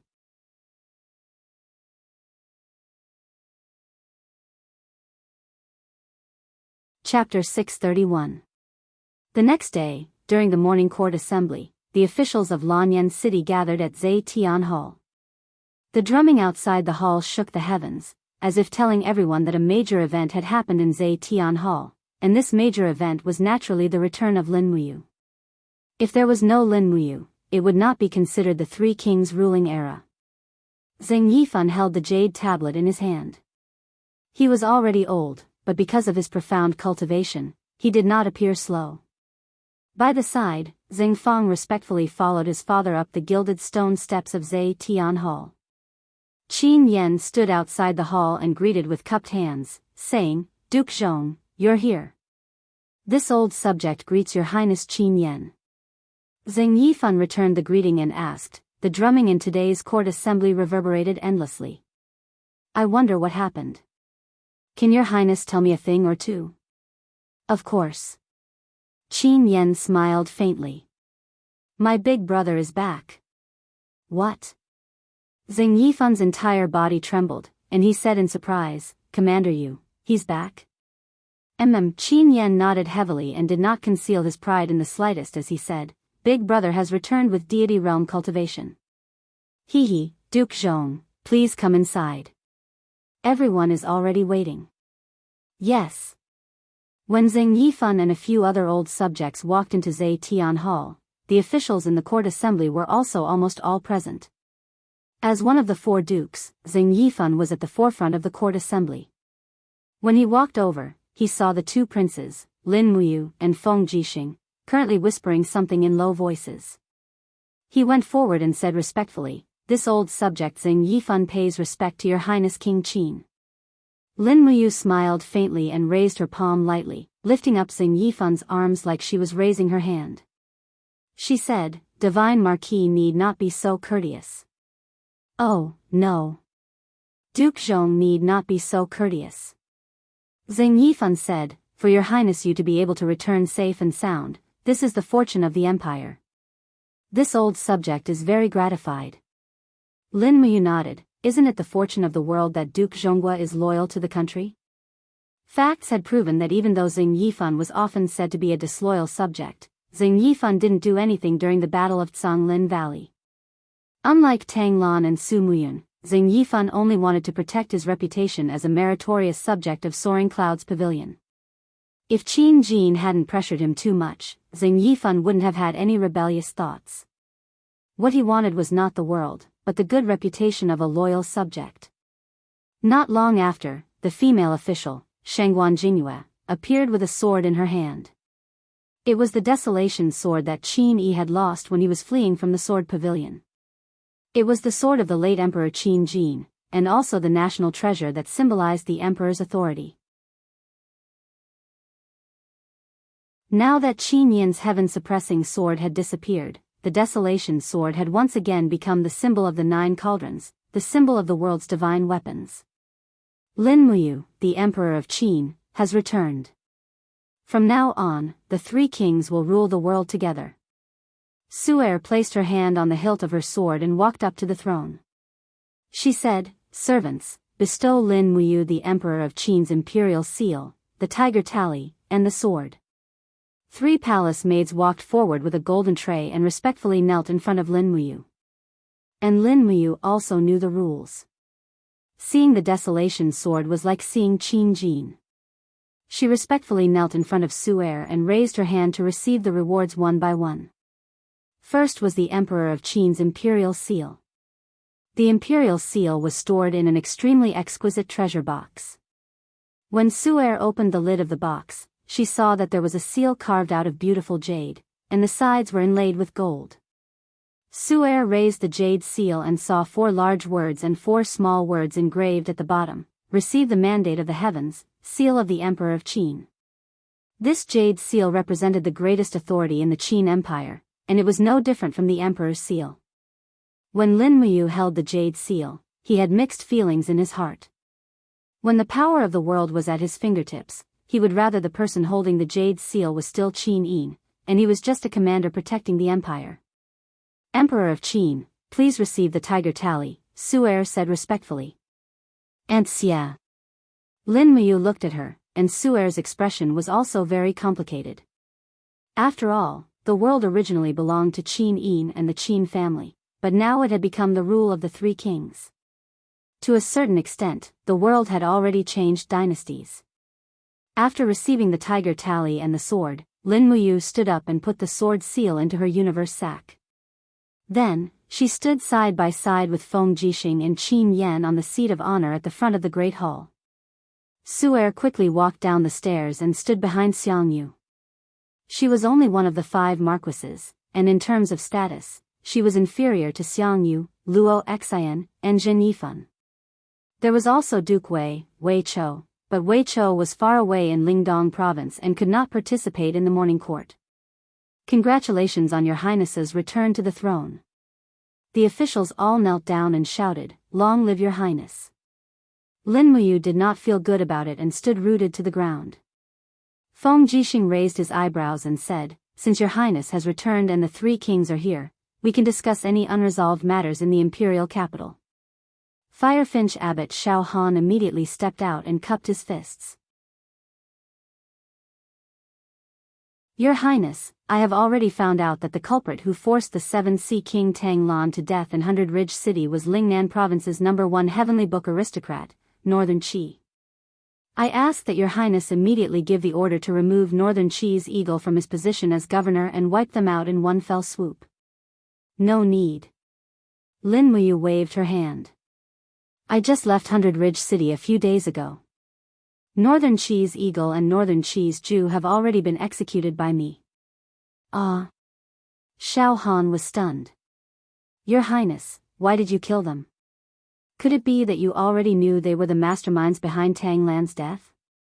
"No, I only killed them because Northern Qi killed the innocent." "Yes." Qin Yen smiled at the side. "Big brother, I heard that you killed the Empire's #1 enemy, Luo Lan, in the Blood-Red Abyss?" "Yes," Lin Muyu nodded. "Luo Lan wanted to find trouble, so I took care of him along with his disciples." "That's good." Qin Yen clapped his hands and said with a smile, "In this case, the Empire's only mortal enemy is the demon race.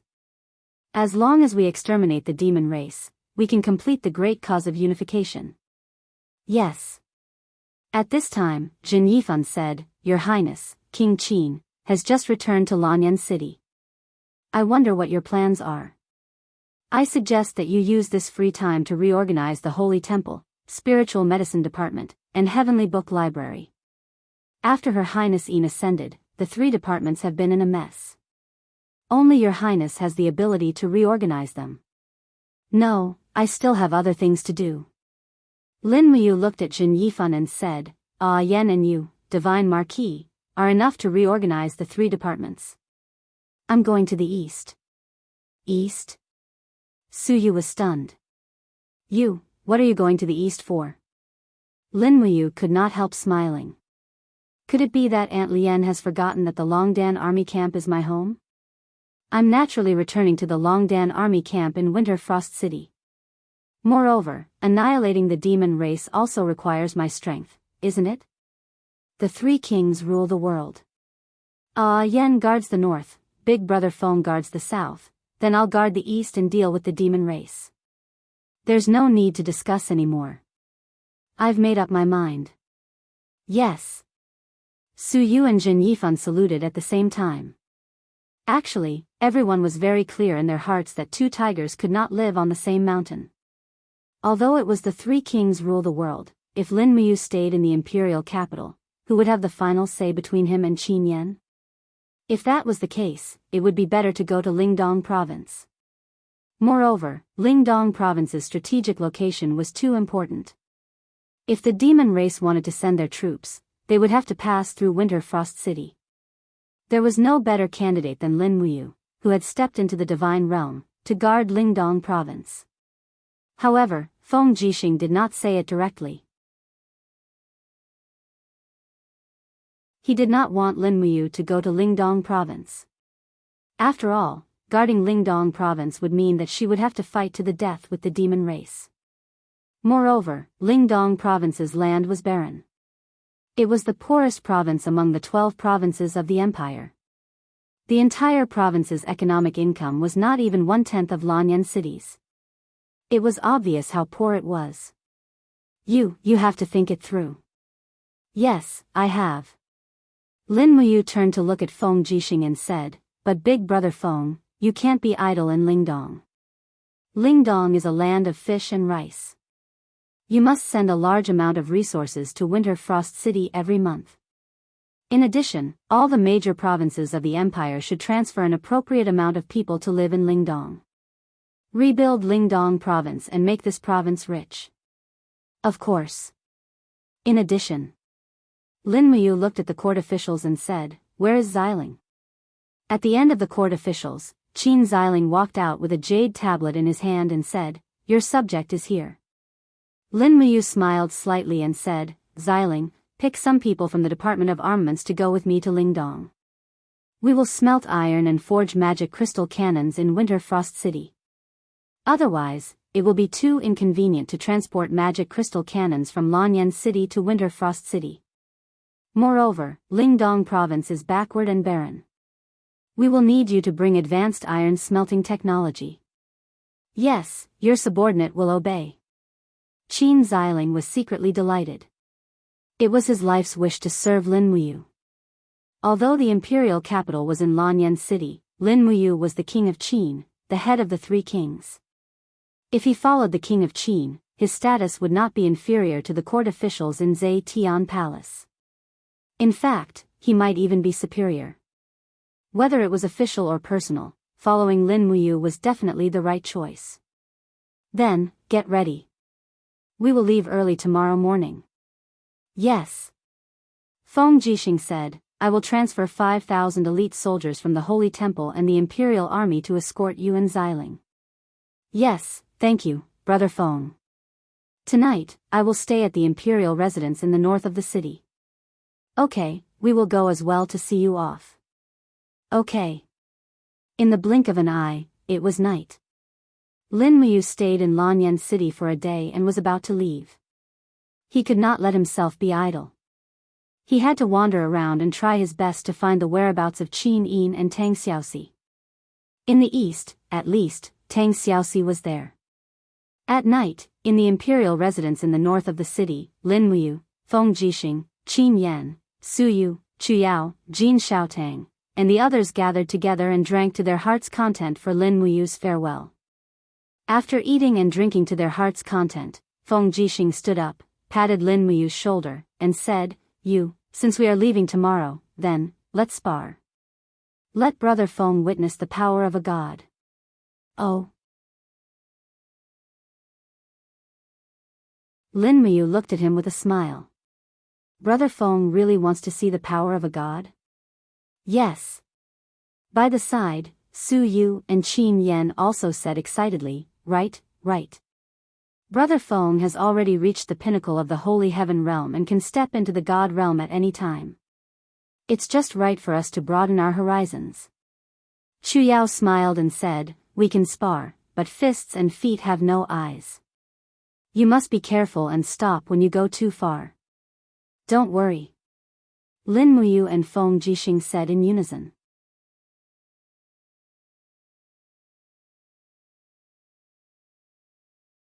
Chapter 632. Biayuan Hunting Ground was the largest open space in the temporary imperial residence. It was about 5 miles in circumference, and there were some cloud deer, wild rabbits, chamois, and other small animals kept there for the new talents and old officials of Lanyan City to hunt. But now, it was the best place for Lin Muyu and Feng Jixing to learn from each other. These two guys were not to be trifled with, and their destructive power was extraordinarily strong. "Everyone, stay away," Feng Jixing said with some fear. He knew Lin Muyu's strength too well. When he was in the Holy King realm, he could challenge an expert at the first heaven of the divine realm with his twin martial souls and star arts.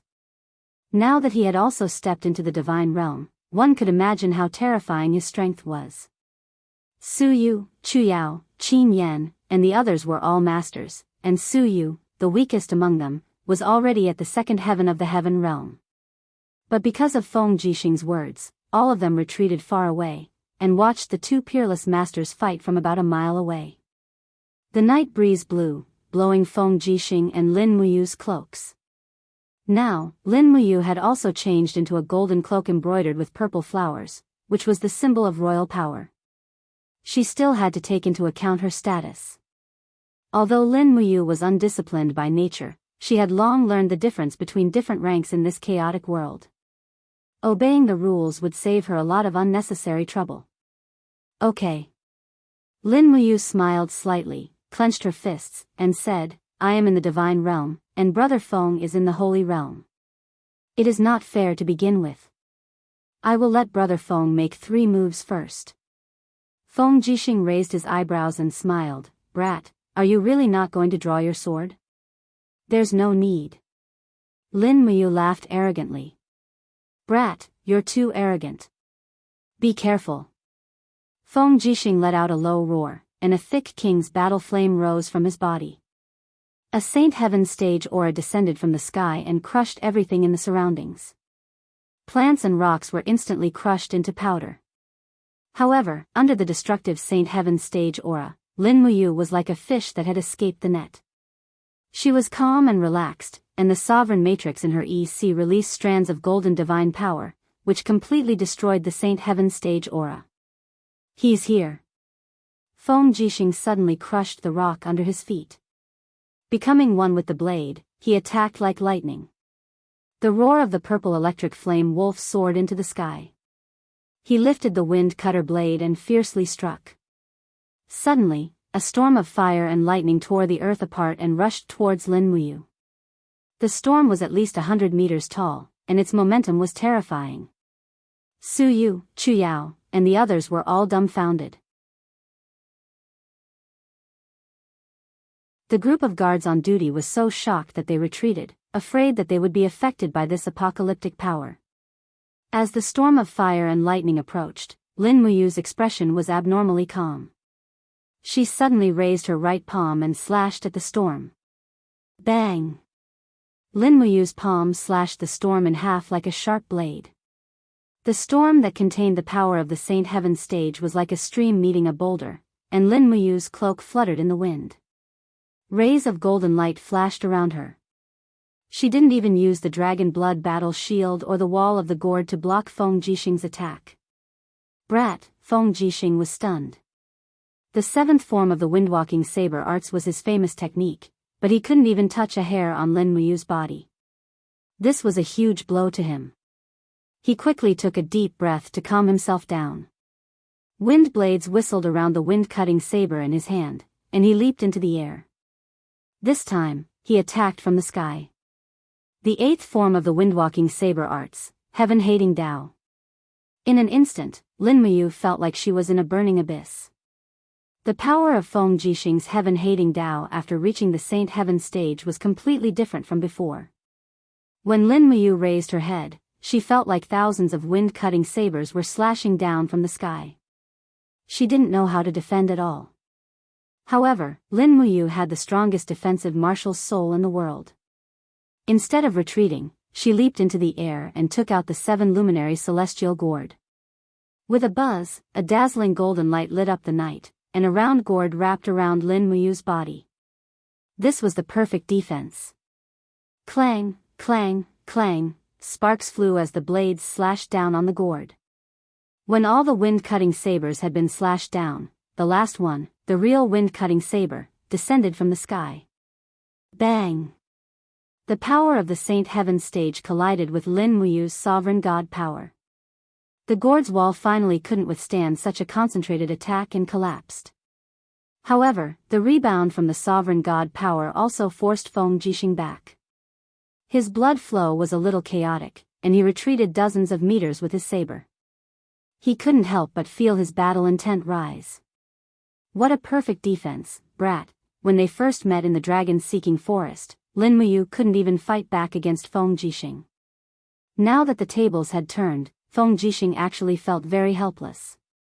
After breaking through Lin Muyu's defense, he had used up all the power in his saber, but Lin Muyu still had some energy left. If Lin Muyu had attacked just then, she would have had a high chance of killing him. In fact, the outcome of the battle had already been decided. But Feng Jixing knew that a true expert had to be trained through battles. To be able to have a peerless expert like Lin Muyu as an opponent was a once-in-a-lifetime opportunity. Face and whatnot were secondary. Becoming stronger was the most important. Again. Feng Jixing let out a low roar. The purple electric flame wolf martial soul roared unceasingly, once again raising his strength to the pinnacle. Immediately, the wind cutter's saber let out a wang wang wang sound. Rays of purple wind blades continuously flew and cut the air, actually making pa pa pa pa sounds. These wind blades seemed to have broken through the limits of space, and could launch an attack from beyond space. Lin Muyu was stunned. This attack wasn't simple. He started to use the sovereign god power, and he immediately entered his god form. His eyes turned golden, and his body seemed to be plated with a faint golden light. Using his golden eyes, he saw that the laws of the four-dimensional space were being broken through by Feng Jixing's wind blades. This made Lin Muyu think of a term, dimensional wind. That's right, these were wind blades that had broken through the dimension. Feng Jixing's attack had probably far surpassed the power of a Saint Heaven Realm cultivator. No wonder this guy wanted to spar with her. He had actually cultivated such a powerful saber technique. This is the 9th technique of the Wind Cutter Saber technique. I named it the Demon God Slash. You have to be careful. Feng Jixing said cautiously. He was also afraid that his saber would hurt Lin Muyu. After all, it was fine for brothers to spar, but it wouldn't be good if they got hurt. Don't worry, come. Lin Muyu smiled. Okay. Feng Jixing bellowed, and he rushed over like lightning. However, when he was less than 10 meters away from Lin Muyu, Feng Jixing's figure suddenly disappeared. Lin Muyu was stunned. She took a closer look with her golden eyes and realized that Feng Jixing didn't vanish. Instead, he broke through the limits of his speed. His silhouette was so fast that it was almost impossible for a mortal's eyes to capture it. In an instant, tens of Feng Jixing's silhouettes attacked from all directions. The dimensional wind blades flew towards Lin Muyu's body. No, even the dragon blood shield might not be able to block this attack. If he couldn't block it, it would mean that he would be injured. Lin Muyu decisively used his supreme divine power and jumped into the spatial crack. The power of breaking through the void made it seem as if he had disappeared on the spot. Bang! The ground where Lin Muyu was originally standing became a deep pit. The crisscrossing saber light cut out countless small spatial cracks. The fact that Feng Jixing could cultivate such a technique was enough to prove how outstanding his martial arts talent was. Where is he? Feng Jixing raised his saber and took a few steps forward. His face was ashen. It's my turn. Lin Muyu's voice came from behind him. A beam of golden starlight shot up into the sky. It was the initial starlight. The starlight that Lin Muyu shot out with her bare hands was as terrifying as the initial starlight. Feng Jixing quickly turned around and raised his saber horizontally. With a deep growl, the 7th level of the diamond body defense instantly condensed around his body. Bang! A world-shaking strike. Under Lin Muyu's punch, Feng Jixing and his horse were pushed back nearly 100 meters. The soil and grasses on the ground splashed and danced in the air. This simple punch seemed to be able to destroy the world. Again. Feng Jixing's blood and qi surged inside his body, and his mind was a bit messed up. Instead of defending, he raised his saber and attacked. His left hand was holding a dimensional wind blade, and his right hand was preparing for the second, divine demon cut.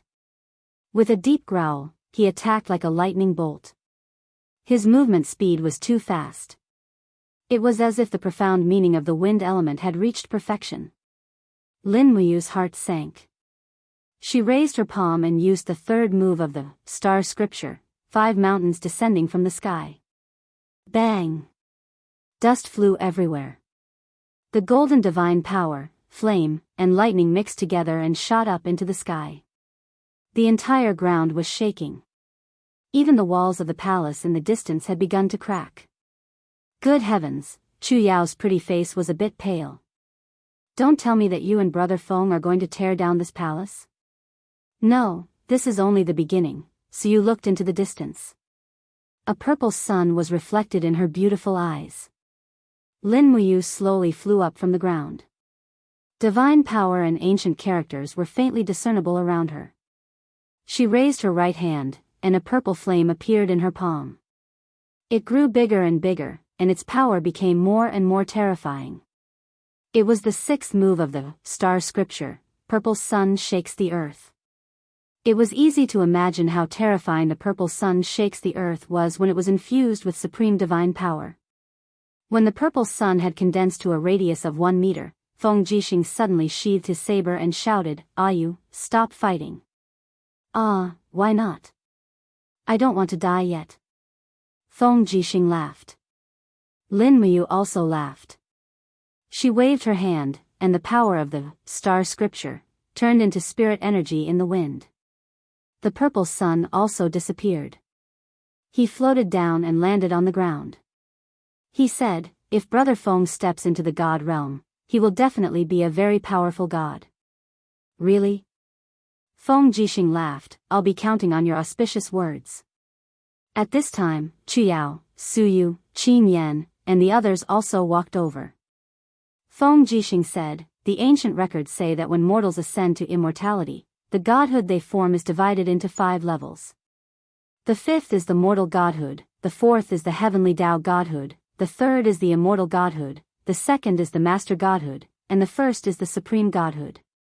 Her Highness Yin's godhood was the 1 in 10,000 master godhood. Which level is Yu's godhood?"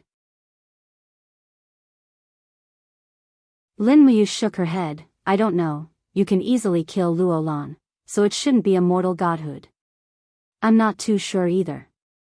When I was in the blood-red abyss, my godhood suddenly awakened. Although killing Luolan was easy, I fell into a deep sleep for 4 years. When I woke up, I even lost my memory and forgot everything. It wasn't until the 2nd godhood awakening that I remembered everything." "Forgot everything?" Feng Jixing was startled, and said in shock, "Could it be? Could it be that you formed the supreme godhood? Heavens, this is the supreme godhood that is 1 in 100 million. How would I know? Let's continue drinking. I don't know when we'll meet again. And, let's go."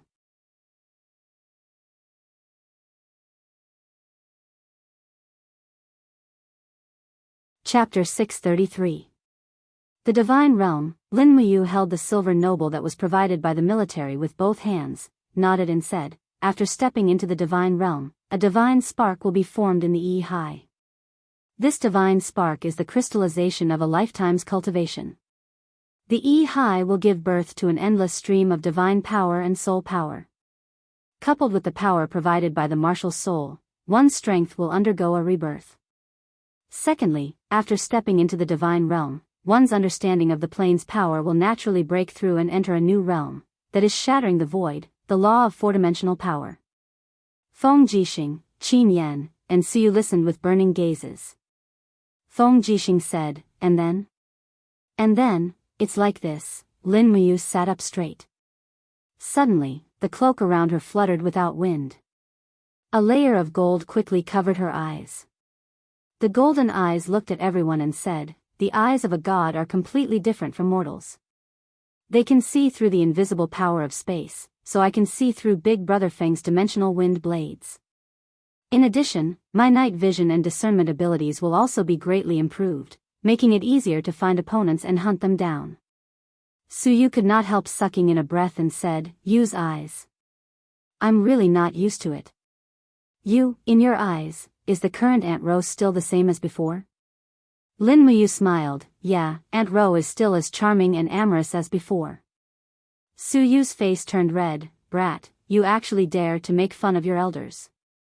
Qin Yan at the side said, "My cultivation realm has only just stepped into the holy region, and among the few of us, General Feng's cultivation realm is the highest, the peak of holy heaven realm. Big brother, when do you think Big Brother Feng will step into the divine realm?" Well, Lin Muyu looked up at the sky outside the tent. His eyes seemed to be able to see through everything. He could faintly sense the existence of the heaven realm and the pulse of the god's divine power in the heaven realm. It was so tyrannical and endless. He took a deep breath and said, "Just like what Big Brother Feng said, gods are also divided into 3, 6, and 9 ranks. Among them, the status is determined by the divine spark. I don't know why I formed a sovereign spark, but Xiao Yin's divine spark is the divine spark. So Big Brother Feng, don't be in a hurry to break through the divine realm. If you break through, just forming a mortal spark will greatly affect your future cultivation."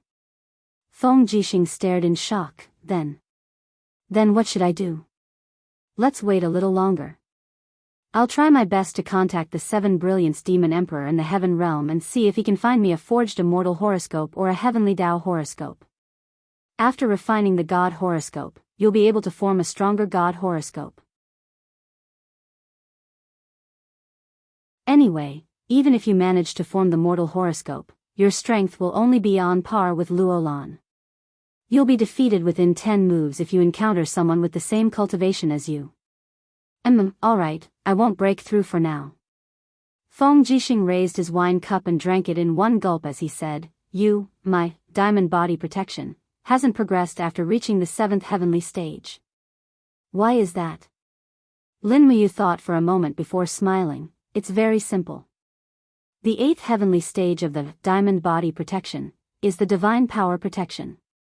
Presumably, only someone with divine power can cultivate this skill. Once you step into the divine realm and become a god, you'll definitely be able to do it. Then I don't have to worry. Lin Muyu nodded and looked deeply at Feng Jixing. Big brother Feng, it's been hard on you these past 4 years. You've been busy dealing with complicated government affairs and didn't have much time to cultivate. Otherwise, with your talent, you might have already stepped into the divine realm. Next, hand over the government affairs to Luo Yu, Xiahou Sang, and the others and focus on cultivating.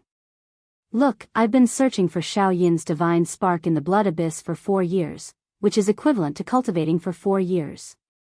My mental state has long reached the great accomplishment stage, so Xiao Yin's 4 blades helped me step into the divine realm. The 5th blade helped me break through the divine realm and step into the divine realm. I understand. Feng Jixing rubbed his nose and said bitterly, you really don't know how expensive rice is until you're in charge. You, on the other hand, slept and cultivated for 4 years.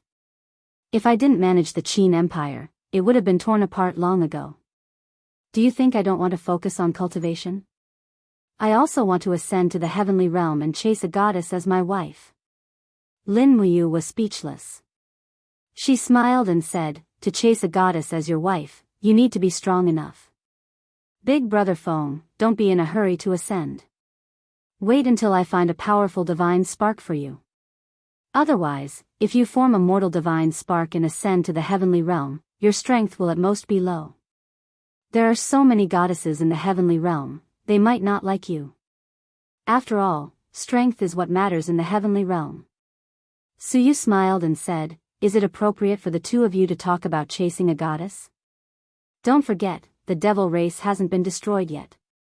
If we don't destroy the devil race and unify the Qin Empire, are you willing to ascend to the heavenly realm? Anyway, I won't ascend before I find Xiao Yin. Lin Muyu said with certainty. His expression became solemn.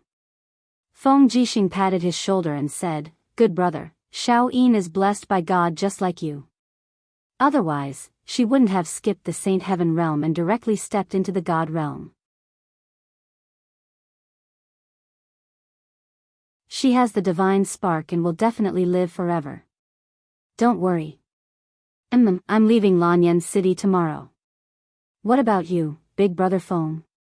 Return to Lingnan Sunset City and continue to guard Lingnan and pacify the people.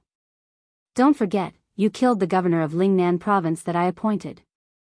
I have to help you clean up this mess, don't you? Lin Muyu suddenly looked disgusted and said, don't talk about it. The Northern Qi Eagle is not a good person. He used the Tianshu family to bully the poor people. Such a person should have been killed a long time ago. You actually appointed him as the governor of a province. Do you think I want to? After the Battle of Shangyang City, there is no one who can speak in the whole of Lingnan. Talents are needed everywhere. I am already at my limit dealing with the Swift White Province, Lingtian Province, and Mingshan Province. If it weren't for the Northern Qi Prefecture guarding Lingnan Province, I'm afraid that refugees would have already run everywhere. The consequences would be even more unimaginable. Alright, I can't win against you in an argument. Let's continue drinking. We won't go home until we're drunk. Alright, let's drink. The next day, in the mist of the early morning, the 5,000 metal cavalry under Lin Muyu's command, as well as the nearly 500 technical staff and craftsmen that Qin Xiling had transferred from the Bureau of Weapons of the Ministry of Works, set off one after another. They did not bring much rations, only dry rations. They traveled quickly on horseback. All food and supplies could be taken care of at the towns along the way. Feng Jixing, Su Yu, Qin Yan, and the others watched Lin Muyu leave. Each of their faces carried a gratified smile. Lin Muyu's return as a god had undoubtedly given the Qin Empire, which had been swaying in the wind and rain for 4 years, a pill of reassurance. The rule of the three princes had always been controversial. Just because the name was not legitimate and his words were not justified, the various feudal vassals frequently rose in rebellion, causing the various provincial armies to be exhausted in suppressing them. These 4 years seemed peaceful, but it was still 4 years of war and chaos that the people had to endure. Now that Lin Muyu had returned and the Empress's sworn brother was in power, those who had always had rebellious thoughts would definitely be deterred. Furthermore, Lin Muyu possessed god-level powers. Regardless of whether it was her popularity or her strength, they had already reached the peak for a period of time. 5 days later, the troops passed by Wugu City, the capital of Cangnan Province. Su Jiantao came out of the city to welcome them, and when he saw that Lin Muyu was not dead, he cried tears of joy. 9 days later, they arrived at the steel protective wall. 14 days later, they entered the border of Lingdong Province. When Lin Muyu, who was riding on Takshu, appeared on the hillside at the border of Lingdong Province, she saw a group of cavalrymen galloping over from afar. Dust filled the sky, and they were holding the battle flag of the Longdan army camp. The people from the Longdan army camp had arrived. Sensing with her supreme power, Lin Muyu smiled cheerfully. Wei Chou, Situ Sen, and Situ Shui were all here. Presumably, Fengxi and Bai Yin had been left behind in Winter Frost City to oversee the camp. She dismounted, leaped into the sky, and flew straight to a group of subordinates. When Lin Muyu landed, Wei Chou and Situ Sen each came to her left and right for a bear hug. Your Excellency, Your Excellency. Wei Chou's eyes were filled with tears, but he still addressed Lin Muyu as before, and said in a trembling voice, Wei Chou thought that you would never come back. Situ Sen did not cry, but he did not speak either, for fear that he would cry if he did. Lin Muyu was very touched. Although she and these people were superiors and subordinates, they were better than close friends. There was no other person in the imperial army who could treat each other with such sincerity. On the side, Situ Shui's beautiful eyes were filled with tears as she silently looked at Lin Muyu. General Shui, don't cry. Lin Muyu looked at her and said with a smile, if you cry, I'm afraid that I won't be able to control myself. Situ Shui did not know whether to laugh or cry. Your Excellency. You teased me as soon as you came back. Lin Muyu laughed and took a step back. She looked at the people and said, how are you all? The three of them knelt on one knee and saluted, Your Highness, we are all well. That's good. Get up. Lin Muyu pointed behind her and said, I've brought Qin Xiling and a group of skilled craftsmen from the Ministry of Works back. They will all be stationed in Winterfrost City. From now on, Winterfrost City will be the home of our Longdan army camp. Yes, Your Highness. The group's faces were full of joy. Situ Sen said, Your Highness, Lingdong Province is a desolate place where even birds don't shit, and there are not many people in Winterfrost City. To tell you the truth, there are less than 4 million people living in Lingdong Province, which is less than the population of Lanyan City. Our Longdan army camp being stationed in Winterfrost City is like being sent to the frontier. If we live here for a long time, I'm afraid that our brothers will complain. Don't worry. Lin Muyu mounted the horse and said with a smile, I've already talked to Brother Feng and Ah Yen. All the provinces will transfer and migrate people to Lingdong Province. We just need to cultivate more wasteland. Although Lingdong Province is cold, it will be suitable for planting for 4 to 5 months. Besides, Wei Chou is now Duke Wei, and Lingdong Province is his fief. We can't let it be barren all the time. Yes, Your Highness. Wei Cho said gratefully, "Thank you, Your Highness. My fief is also Your Highness's." "Don't mention it. How many days is it from here to Winterfrost City?" 3 days. Hurry up. I want to reach Winterfrost City as soon as possible. Lin Muyu's starry eyes looked to the northeast, where the Tongtian Gorge was. It was rumored that Tang Xiaoxi was trapped in the Tongtian Gorge.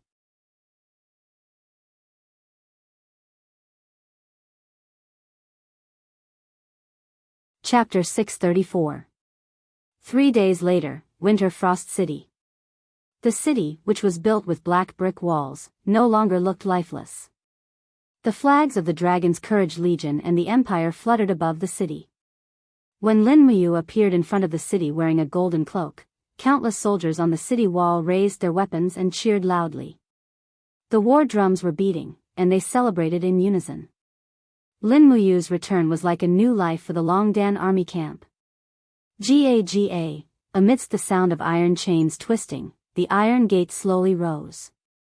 Wei Cho smiled respectfully and said, "Your Highness, please enter the city. The brothers in the city have already prepared a sumptuous banquet." "All right." At the mention of food, Lin Muyu's 5 viscera temple was instantly filled with joy. He even began to doubt if he was a real god. Logically speaking, a supreme existence like a god would be able to absorb the rain and dew from the heavens and earth. However, he felt so hungry every day that he skipped a meal. This was something that he found hard to talk about. Lin Muyu raised his iron fist, and immediately gathered his divine power. A golden light enshrouded his fist, and he maintained this posture as he slowly rode his horse into the city.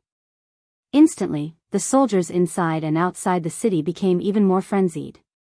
Lin Muyu was originally a godlike existence in their hearts, but now, Lin Muyu was a real god.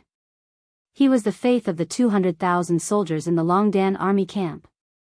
An army needed such fanaticism, and Lin Muyu firmly believed that. Otherwise, the morale of the army would fall apart. After entering the city, Fengxi and Bai Yin came forward and knelt together. "Greetings, Your Highness." "Get up." Lin Muyu smiled slightly. "Let's go. Bring me to the banquet." "Yes." They slowly marched on the main road of Winterfrost City. Outside the residences on both sides of the road, there were many civilians of the Empire. They all looked at Lin Muyu with doubtful or expectant expressions. Many of them knew that Lin Muyu's arrival would bring vitality to this land. Many of the civilians in the city had been enslaved by the demon race, and they knew that this handsome young prince was Lin Muyu, who destroyed the Thunder Rush Legion in the Demon Fall Valley. Naturally, they regarded Lin Muyu as the god of the Lingdong province. At the side, Wei Cho said, "Winterfrost City has been hit by war time and time again. Now, there are less than 200,000 people, which is similar to the military strength of the Longdan army camp. Therefore, most of our clothes and food are transported from Tsangnan province and Lingnan province. However, this is not a long-term solution.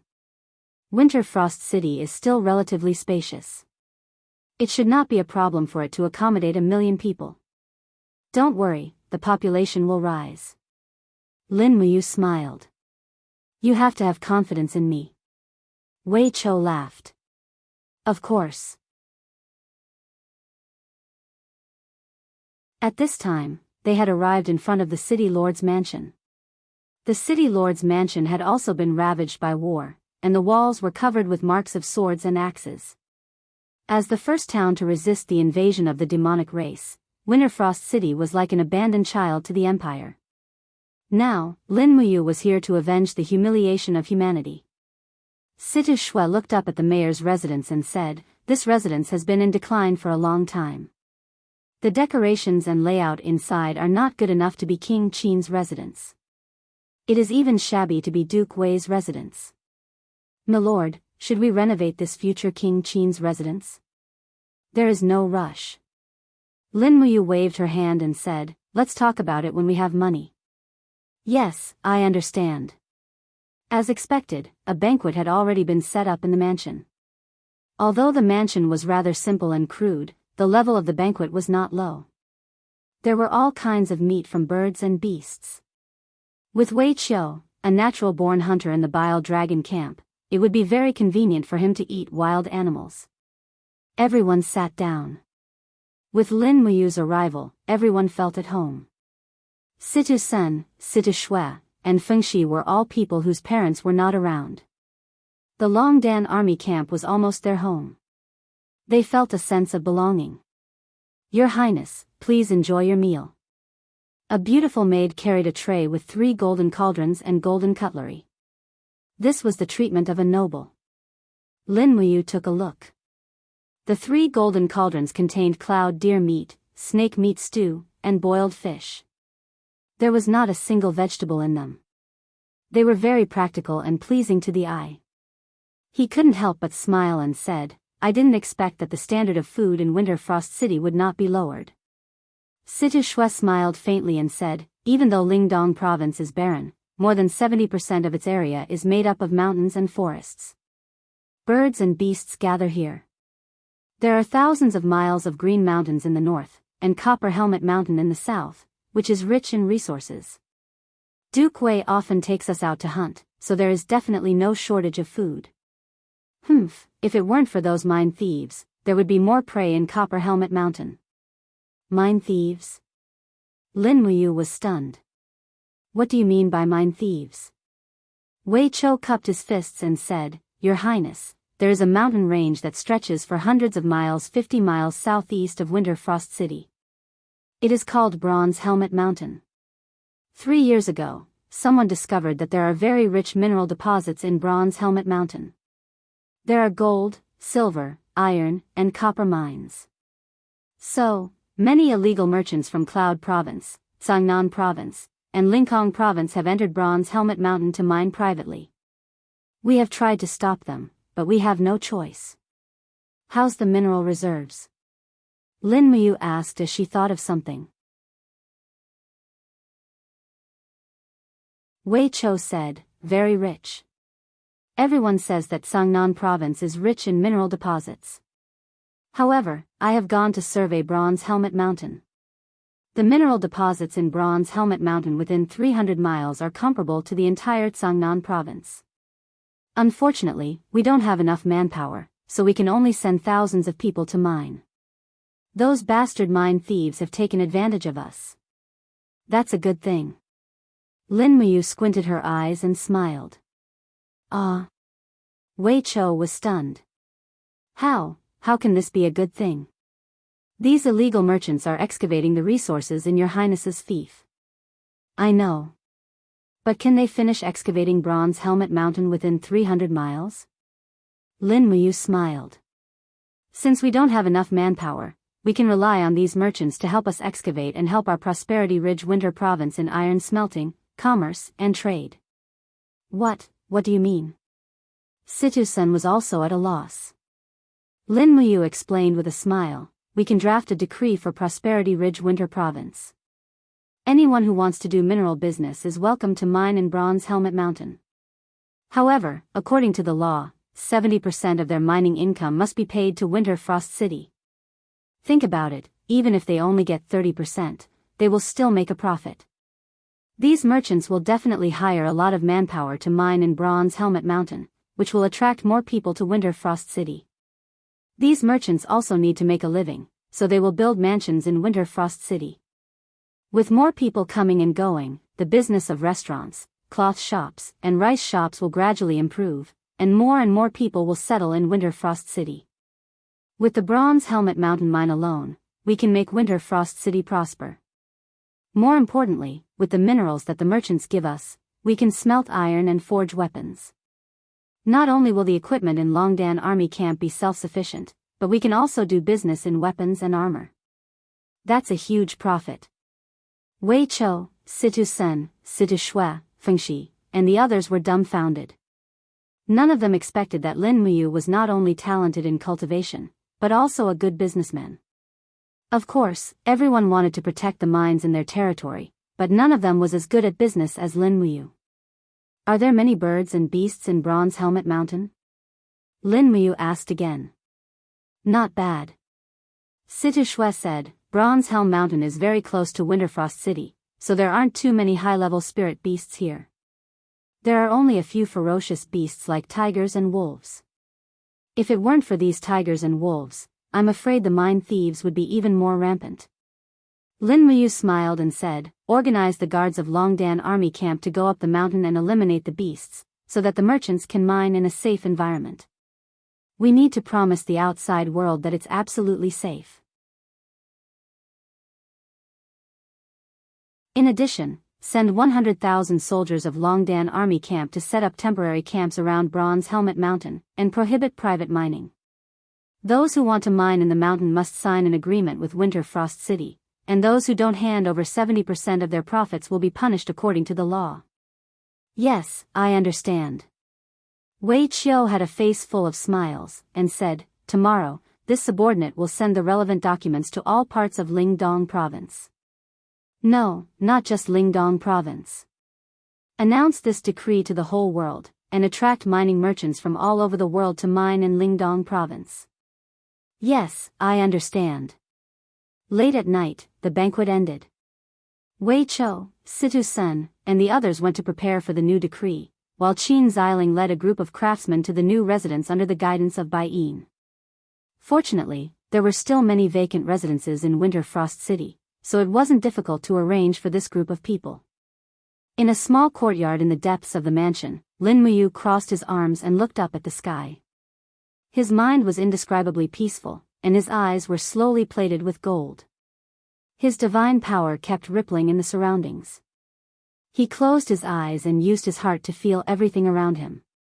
At this moment, the young supreme head in his high suddenly shone brightly, and a thought followed Lin Muyu's mind straight to the sky, penetrating the laws of planes, and reaching the celestial realm, which was completely different from the mortal world.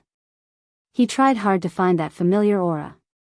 Finally, after nearly an hour, in a corner of the celestial realm, Lin Muyu suddenly found it, and couldn't help but be overjoyed. At the same time, there were some ripples in the pond of illusion in the celestial realm.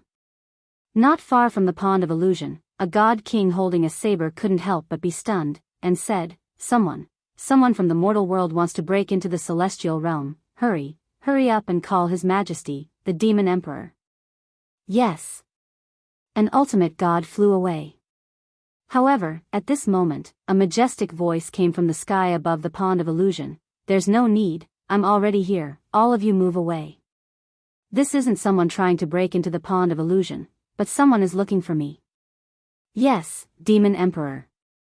Beside the pond of illusion, a group of ultimate gods and god kings knelt on one knee. The 7 luminaries Demon Emperor slowly descended, raised his arms, and slowly parted the water of the pond of illusion. Suddenly, spiritual energy appeared above the pond of illusion with a whoosh, slowly condensing into the figure of Lin Muyu. Lin Muyu, as a mortal, had an audience with the god of the celestial realm. This was a very rare scene. You little brat, you made me worry for a long time. The Demon Emperor smiled reproachfully.